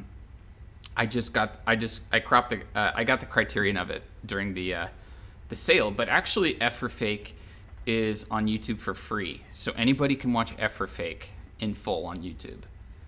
All right, this is gonna sound super normy, but like I've literally been watching The Departed every night for the past like 5 nights. Nice. I just put it on. Put it on, and it's I like have movies like that. Well, it's so fucking good. I think it's like I'm gonna be even more normie. okay. I put on The Simpsons. Oh yeah, right. I mean that. I Yeah. put on The Simpsons each night just to kind of like, that's just kind of what I like. There are things for me that are just sort of like my cool down, Yeah. the cool down stuff, and The Simpsons definitely is in that of like I'm just sort of chilling out. I don't really want to get too invested in anything. I don't want to watch some epic film. I don't even want to watch like a normal regular length film, but a 20-minute cartoon where I can kind of sort of pay attention to it. Yeah, exactly. Yeah, You know? it's that, right? It's like like when I'm falling asleep, instead of putting a podcast or music on, it's just like, all right, when I'm occupied by something else, I'll just put on, at least these days, The Departed. Yeah. So I just can watch it, and like I've seen it a million times, and it's nice. The other thing I've watched in the similar fashion is like Singing in the Rain, Oh, or yeah. like True Romance is another yeah. one that I do that with. And I never finish them. I just Yeah, whenever. you just sort of fall asleep to them. Yeah, Exactly. I've done that with movies before. I used to do that with like Wes Anderson films. Matt says once you go to Big Mouth, I know to be worried. Yeah, don't worry. I will. What's Big Mouth? Oh, you don't. It's a degenerate show. What is that? Linead, there are pros, as you can see. The pros is that I get to say that I have coronavirus. Like, I'll tell people. I thought Big Mouth was a porno. I just looked No. up the cartoon. Okay, wait, Kino, I got a quick question. Yeah, sure. Why does it say behind you staff only? Are you working? No, I'm not working. I'm at my clinic that I work at, but it's shut down because of COVID right now. Oh. Yeah. And that's why there was a guy that came here and he was like knocking on the door earlier and I yell at him that we weren't open. I don't know who that guy was. I mean, it's a pediatric clinic. He didn't have any kids with him. So Wait, so oh, never mind. I can see Linead that you said CV is a HOAX created by the globalists to sell us face masks. So no, I don't think YouTube censored it, but maybe it's sometimes it semi-censors messages here, right? Like Linead, I'm the mod. I'm gonna block that message. I'm gonna ban him from the chat. Linead, you can always join in the thing, but I think I'm gonna only give this stream another like 5 minutes before I head home. Yeah, so no, let's go over the pros and the cons. Of course, there's coughing, but as I said, I cough all the time. I have the coof.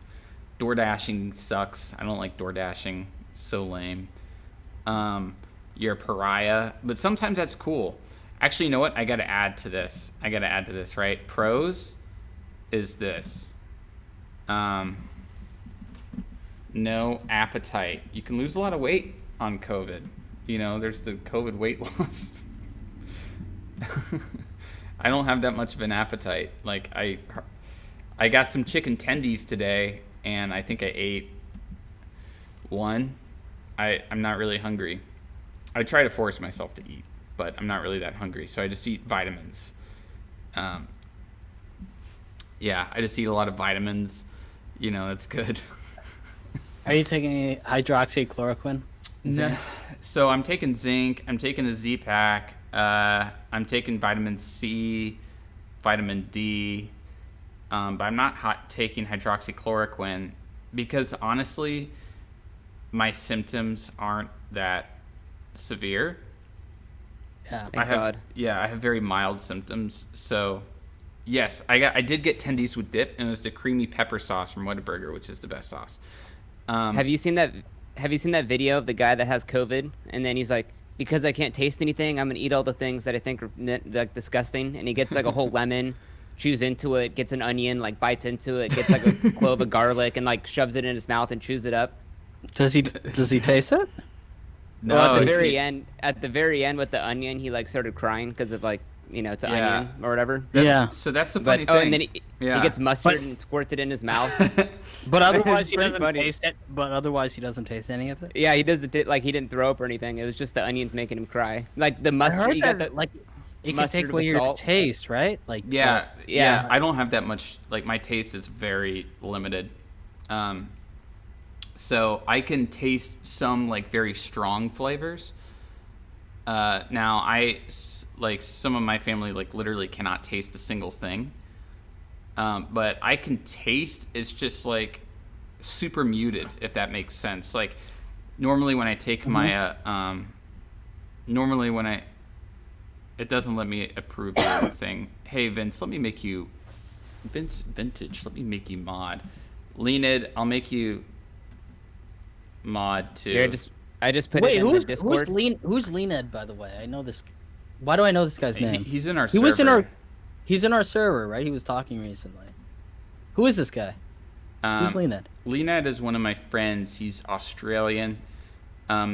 He is IRL friends with John Swan. Uh-huh. And does he make YouTube videos? I mean, yeah, but he's more like a shit poster, I guess. He edits for some people. I don't know. I mainly just He's big on Twitter, kind of, right? Yeah. Yeah. the line ad. Yeah. Wait, let me Yeah. tag him. Here, wait. I like his profile picture. I just found it's called the COVID taste test. I just put it in the Discord.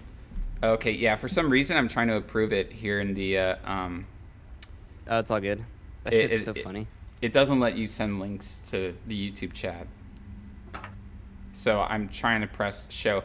Hey, can you type again, Vince, in the chat so I can? All right, I'm gonna make you mod. Add moderator. Type again.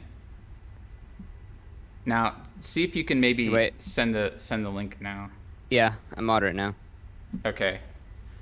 There we go. There you go. Yeah, so wrench. yeah, you got the wrench. You're the mod, dude. I feel like a Reddit mod now, or a Discord mod, right? Suddenly you gained 200 pounds. Oh shit! How'd you do that? I'm the trigger happy Discord mod, bro. Whoa. Dude, how much time does it take to be a Discord mod? Especially on like those huge servers, like I don't get why much anybody would do that. time? I don't understand why anybody would ever do that. Me neither. I don't understand why anybody would like moderate a subreddit or a stream. Well, like a stream I get? could understand, because like a stream is like for a couple hours and you're already watching it, so that's fine. But like a Discord is like 24/7, 7 days a week, like you're working, you know? Yeah. Personally, I do everything I can to avoid responsibility. And like the idea of putting myself out there to volunteer to effectively do something that is just for someone else. Yeah, I don't. It seems like indentured servitude because I think it's like paid. If you're like a big What's the point of creator, that? if you're like a big creator, I think it's like you're kind of selling access to yourself. So it's like, oh, if you want to mod for me, like, and then you talk to them, and I'm sure that's fine enough, you know? Yeah. Like if you were to be the mod for Destiny or whatever, it's like people love that guy, you know? Yeah. Yeah, definitely. It's like it's the social capital, like we talked about. Yeah. The guy was debating with the Russian thing. That was in Vosh's chat. Oh, was that in Vosh's chat? Of course. Yeah, and the guy got so mad at me. Well, I mean, like, you know, it's so mad. People have. Yeah, these people have such black and white views of reality, and they think, oh, communism good, so communism make better movies. It's like, not necessarily. Yeah, there were good movies that were made in the USSR, but that doesn't mean that the USSR was the best breeding ground for film. Doesn't mean that having some oppressive dictator is the best breeding ground for art. Like it's well, the whole argument is that because capitalism, the focus is on trying to make money, it ruins all art and it ruins all like intent. And the intent was like, you know, if you make art and you know you like it means a lot to you, and that it's like your deep why, you know, blah blah blah blah. Like you could do that in Russia, but you can't do that here because you got to have the focus on money. And I think everyone just puts the focus on money with films, but like. But then but then you also have to say that the government in the USSR was telling you things you can't say, things you can say, things you need to say, and doesn't that ruin intent as well? Because then you're not trying to please the shareholders, you're trying to please the government, the board of censors and things like that. You're trying to please different people who at the end of the day are not yourself, you know. And it's like there's a middle ground, I think, where I honestly what I think it really comes down to is budget. if you can have a small enough budget, you can have the most artistic freedom, then you can make the best kinds of films. Because a lot of times, like with these smaller budget movies, the studios don't really intend on seeing the money back.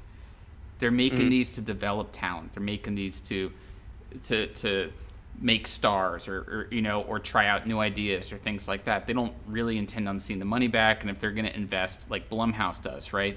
They give like each of their movies like $1 million to $5 million. Like it's pretty much that. And some of them flop, but then one of them is Get Out, and it gets $200 million at the box office, makes up for all the other flops. Like that's kind of how a lot of these studios see it. I think that the best breeding ground for good films is a system in which small films are really allowed to exist and are allowed to. And that's take what chances. I was like. You know what? Like the big point was like his whole thing was like Kanye West makes his music because it's like he's an artist and it's his why. But I was telling him like end of the day, if it's whoever it is, if you don't, you're never gonna know someone's real why on why they make something. And if it affects a lot of people, then it affects a lot of people. Like I brought up the point of like Banksy. Yeah. You know, he makes his art just to make it, and like he's always called the people that buy it. You know, he's like, you guys are idiots that buy my art. Like I don't get why. But it affects a lot of people. So whether he's making it for money or making it just for himself, it doesn't matter. It affects a lot of people. Same thing with movies. Yeah. You know, you're never gonna know why Steven Spielberg makes the movies he does, or Quentin Tarantino. You know, exactly. It's like who cares? It affects people. It's all that matters. Well, and also, I just want to point out that, like, you know, in America, I don't know if this is the case now. It very well could be, but America is pretty much the only country, and it used to not be this way, that really protects, that has like written, like freedom of speech written into the Constitution. Like even in Canada, yes, this is what David Cronenberg was saying. Even in Canada, if he showed a cut of his movie, so basically when he would make his movies in Canada, and that's why he ended up releasing them like through the United States, you know, like the first cut like through through U.S. distributors, because in Canada he would have to give his film to the Canadian Board of Censors or whatever it's called, and they would cut out whatever they didn't want him to show, and then if he showed like the uncensored version, that was jail time for him. That's crazy. Yeah, that was jail time for him, and so he was like, Wait, what? Really? Yeah. But like a good point. Like, okay, I'd have to look. So, I don't know. Kino. So let's say I'm a filmmaker. I make a movie, whatever, and I sell it to like Miramax or whatever, and then they stream it, or you know, like, do you think today with the advent of streaming, that instead of relying on like the box office to make your money back, you can now just like I make a movie for $1 million, I sell it to Amazon for $5 million, I made money, so everything's great. So I don't have to worry about the box office. How a lot of this works, is especially with these smaller movies, is that they're bought in like package deals. So it's kind of like you get picked up by a distributor, and they will sell your movie for streaming rights on Netflix for a certain period of time, and then Netflix pays that, and you get a cut of that, depending upon your contract and everything like that. But it's not for like an indeterminable amount of time. It's for like a very specific period of time. So if they want to keep your film on, then they have to pay you again after that contract runs up. And that's how you get a lot of money for films now, is that places like Hulu and Amazon and Netflix and stuff, they want the streaming rights to movies. And so they, in some cases, well, less so with Amazon, because Amazon is more like you can upload your own film to it. But then again, but very much so with like Netflix or with Hulu, is you can sell the rights to it for streaming. And you get money from that, but you also get royalties, I do believe. Because I was looking into Can I say something real quick here? Yeah. Like I'm gonna like just, red pill everybody here. Cinema's dead. Cinema is fucking dead.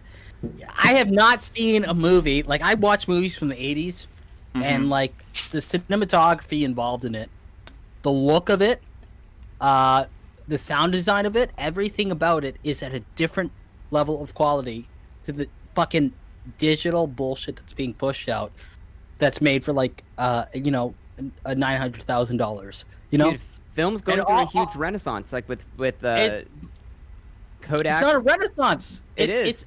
It's the opposite of a renaissance. It's people like are shooting with a de-renaissance. Dude, I don't know what the opposite word of renaissance is, but people it's are like, shooting with like 16 millimeter, 8 millimeter cameras. Like Kodak is like they're doing better than they've ever done in the last like 10 years or whatever. And it's who's like shooting film? I Who's am. shooting on film? Like, there's a you lot are. of people are Like, shooting film. A lot of people are the guy shooting who on made film. It's the look. lighthouse shot on film. Like, Lighthouse but, was shot on like, film. Latest film called with Riz Ahmed. What's it called? It's about a drummer. Sound of Metal. It's like that was shot on film. It's a handful. It's like it's a handful of full of films. It's a small pocket of them that are doing that. That is like some sort of niche in Wait. itself. Like that's not something that like is, you know, I think it's what not, matters. It's not an with film- industry standard. What You know, matters it with is like a standard, film though. is These movies, they look like they're shot like they fucking look terrible. They look terrible. The okay. stories But look what about alright. this? They look Would you- amateur. Would you agree that, like, okay, so when they shoot the movie and they're shooting it on film, that's one thing. But then when they're showing the movie at the movie theater and they're actually playing it, like, that's what matters more. Like, I know Quentin Tarantino, he was so adamant about. I think the last movie, like, they were trying to get on like 70 millimeter film, but like to actually like project it and show it, and it was like this huge issue with like all these theaters like trying to get these 70 millimeter projectors. He's an outlier. He's an outlier. I understand, dude. but like he's like a trendsetter. Like if Quentin does it, there's a bunch of people that All want to right, write here are on the that. movies this year shot on film. Yes. There's how many? Okay, so Wonder Woman 1984, The Sound of Metal, Small Axe, The Giant, Bad Hair, On the Rocks, Beginning, Sandpaper, The Nest, The Devil All the Time, 40-Year-Old Version, Tenet, Parasite Drifters, Holler, Chemical Hearts, The Five Bloods, The King of Staten Island, The Archivist, The Inheritance, The Metamorphosis of Pasaris, A Quiet Place Part 2, which hasn't really come out yet. I mean, there's a ton if of they're films. shot on film, though, even if they're shot on film, the budgets are Bad huge education. issues. I mean, Like, like here's these the thing. movies are severely underfunded, and like they have to shoot these films in like, not like okay, so Tenet, yes, they will give a bunch of wiggle room to something like Tenet, but like everything else is like they have like 20-day shooting schedules. You know, like But they also have look at it to like super if- quickly. But like if you had a And the budget to make, quality of these movies are just so I don't know. but like look at it like if film theaters like or they were like we're gonna give you $5 million to make a movie, you want to max out that money for as much as you can, and I think shooting on film is not gonna be like. It's just so much more expensive. It's like when you do digital, it's like you don't have to worry about how many takes you're doing, and you know, it's like I mean, can you just shoot still forever. like Endlessly. you still do though. I mean, there's a lot of like when you get down to the nitty gritty of like shooting digital, like here, the file sizes are so huge. That's You end true. like you really can't. The workflow when you're using cinema cameras, the workflow is very similar to shooting on film. You still don't want to do crazy stuff because you're going to be like taking up in no time at all. You'll be like taking up a whole terabyte of data. So, you know, when you're shooting on film, actually, as a wise man once told me, they thought it would be a lot cheaper, and then the studios realized it wasn't cheaper. So now it's just pretty much up to the director, you know, or the cinematographer, like what they want to do. And that's why I think you're seeing a resurgence in film, is because they realized that it wasn't cheaper than digital. When you factor in all the extra stuff you have to have with digital, I know that the cinematographer of Wonder Woman said that he much preferred shooting on film because also film cameras were much easier to move and to tote around. Like you didn't have to have it connected to so many like computers and monitors and everything like that. It was just like this all-in-one compact camera, and it's like they want to get another shot, they don't have to like move an entire like studio, you know, over to do the new shot. It was just like you pick it up, you go over there, and you get the shot. Like and film is a lot more. I mean, I could talk about like film is a lot more forgiving when it comes to lights as well. So when you're shooting outside, it's a lot easier to shoot film when you're shooting outside than if you're shooting digitally. Yeah. It's easier. It's just you don't have to worry about like overexposing and. Yeah, because but even picks with up like so much more photography, data. there's a huge renaissance with film right now. Yeah, and the thing is that film just has a better look than digital does. Yeah. I mean, like, it's just something that, you know, I have some people that are like, oh, I can't tell the difference. I can tell the difference. Heck, I knew that Artemis Fowl was shot on film. Even though I was streaming it on Disney Plus, watching it when I was making the video for Cynical Reviews, I could still tell that it was shot on film. Like, I still liked the look that the film gave it, even though the movie was overall pretty bad. And it's like not just the grain that you could replicate on digital. It's like not just the more grain. than just the grain. Yeah, there's something about it that you can't quite get to. I think a lot of it has to do with like how it's just it's a lot. You don't have to worry about overexposing that much when you're shooting film. It's just like you said, it's a lot more forgiving. It's a lot more forgiving, and the way that film interprets light is very different than how digital interprets light. That's a big thing for me. It's just how it renders the light, especially the highlights and the shadows. The way that it renders those. Can I just cut in? There's an income inequality going on in films where the top films right now, well, maybe not right now because of COVID, but like the movies that have a budget, it's for hundreds of millions of dollars, and then actual movies that people like any adult can give a shit about, like something that like is the new, the new Tarantino won't be a $300 million movie or a $1 billion movie. It's gonna be like gonna be like $1 million movie. It's gonna be like a $2 million movie, And now it's just like it's either that or not $2 million. I should say like $15 million, right? Like Tarantino movie would be. I thought $15 million. But it's gonna be either like $1 million movie or a $300 million movie. You know what I mean? And that's the biggest issue that I see with like how they make movies right now. It's like it's Virgil the Virgin says, "Yes, Oki, we know capitalism." Yeah, I know. It's fucked. It's fucked. It's fucked. Look, I like the $1 million movies. I actually think that the big blockbuster tentpole movies, because of COVID, are going to become fewer and far between. I think that maybe with COVID and having all these like smaller movies releasing this year, on streaming and stuff, I think that people might take more to the mid-budget films more so than the big action blockbusters. Those films are easier to make their money back, and that they just don't look like real movies to me.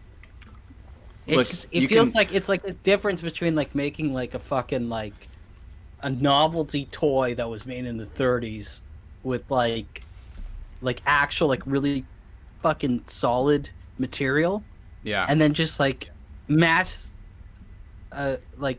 producing plastic toys. You know what I'm saying? Like it's just like it's this weird hollow version of what movies used to be, and the story's good. But everything else about it just looks shit. Well, here's the thing. There's nothing about it that like you can shoot a movie on film, and still have a very small budget. Obviously, I shot mine. My budget was $80,000. I still was able to shoot on 16mm film. You can still do it. Like I'm probably always gonna shoot my movies on film. Alex Ross Perry shoots all of his films on celluloid film. Safdie brothers shoot all their stuff on celluloid, and their budgets are never really that big. So I think that an Uncut Gems looks more like a movie than any Marvel movie. Like that's definitely Kodak that's 35mm. Super Uncut Dude, Gems. Even Uncut Gems is something that is a complete outlier. What did they and shoot it's it? just a fucking ripoff of Bad Lieutenant. But they shot it on like it was it 800T? No, so they shot it on 500T, but the thing about the Kodak 500T film is that the Vision 3 500T is on an 800 ASA base. So even though The 500, so even though even though it's 500 ASA, it's on an 800 ASA base, which means you have a lot more wiggle room as far as light goes. Mm-hmm.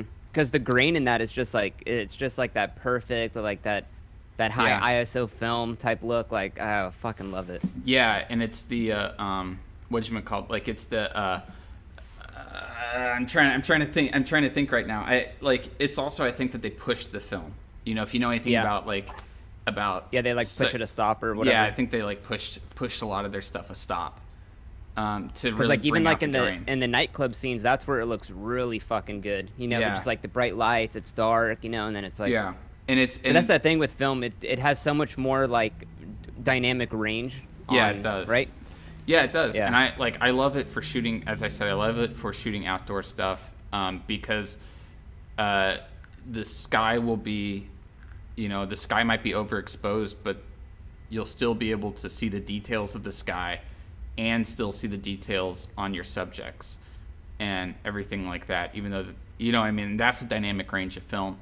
But I don't know. I just really love film. I love shooting on film.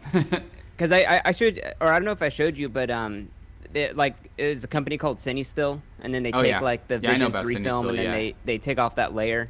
Because I have a bunch of shots I've shot with it, and it's like, oh, I love it. Yeah, it's such a beautiful film. And when you like, you know, when you're holding the camera, so it's, you know, I use the RE Flex 416 for my movie, and when you have it on your shoulder and you hit record and you hear the film going through the gate and it's like right next to your ear, you know, so it's like now the RE416 is pretty quiet, but you'll still hear like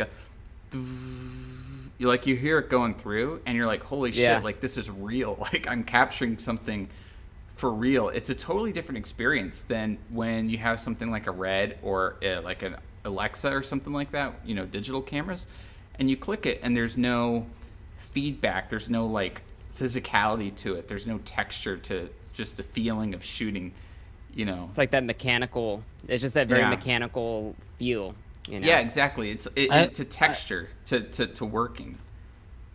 Can I say I feel like I am experiencing a completely different side of Vince Vintage that I've never experienced before. Are you like, you're like a cine kid, huh? Like what? Here, I'm gonna put you go to like I'm gonna put like in my you're Discord shooting chat. on film and stuff? Like what's going on? Yeah, I used to yeah, I have like a bunch of like vintage cameras. Like I have like a Hasselblad. I have like nice. a Leica M3. Oh my god, that's a beautiful picture. I love the What's your Hasselblad. So these- by the way? So these were shot on that CineStill, and the best part about it is that they take off like that top layer. So when it comes to like bright colors, it kind of like, it just kind of like fades out a little bit. Like it's not so like clean and direct like a digital camera. Yeah. Are you shooting just like mostly stills? Like Yeah, on your- just like film.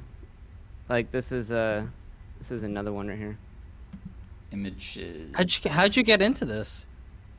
So I used to work at a nightclub in LA, and then I used to do like all of the photography. Like I worked there for like, I used to work in retail, and at night I would go drive to the clubs, and then I would shoot films at night. Or I would shoot like, this is back in like 2012. So I was always like shooting a lot. I was like working a lot, and then there's like a huge like film renaissance, like especially like in LA, Orange County. Like Yeah. a lot of the best photographers, they're all moving away from digital, and they're shooting film now. So they're doing like full on like Vogue photo shoots, all done on film. Weddings shot on film. Yeah, my sister's wedding. Portraits. My sister got married in Malibu. Her wedding was shot on film. Yeah, no, it's Yeah. like a huge and there's like a bunch of like film stores that are like opening up again. I'm sharing your one. No, you should show that. nightclub. They're Yeah, really it's good. Yeah, it's good stuff. Wait, of course, I'm gonna Here's another one. Vince, what's your shill my Instagram? friends. I'll send it to you. It has my You don't want to plug it? no,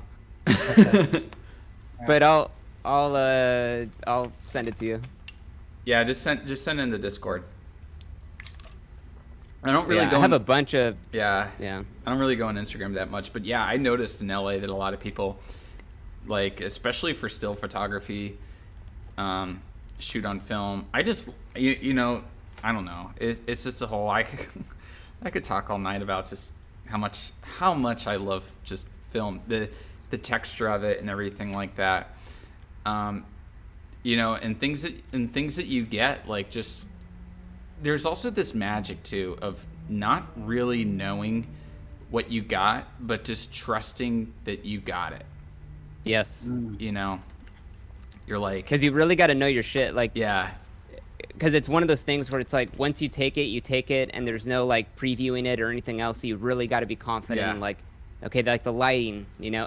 But it's a lot more forgiving than digital, where it's like, you know, oh, I'm just like roughly guessing, yeah, you know, the stops, or you know, like what's my shutter speed. yeah, But exactly. you can run those things a lot looser on film, and it kind of adds to the look of it. Yeah, But- I would say so.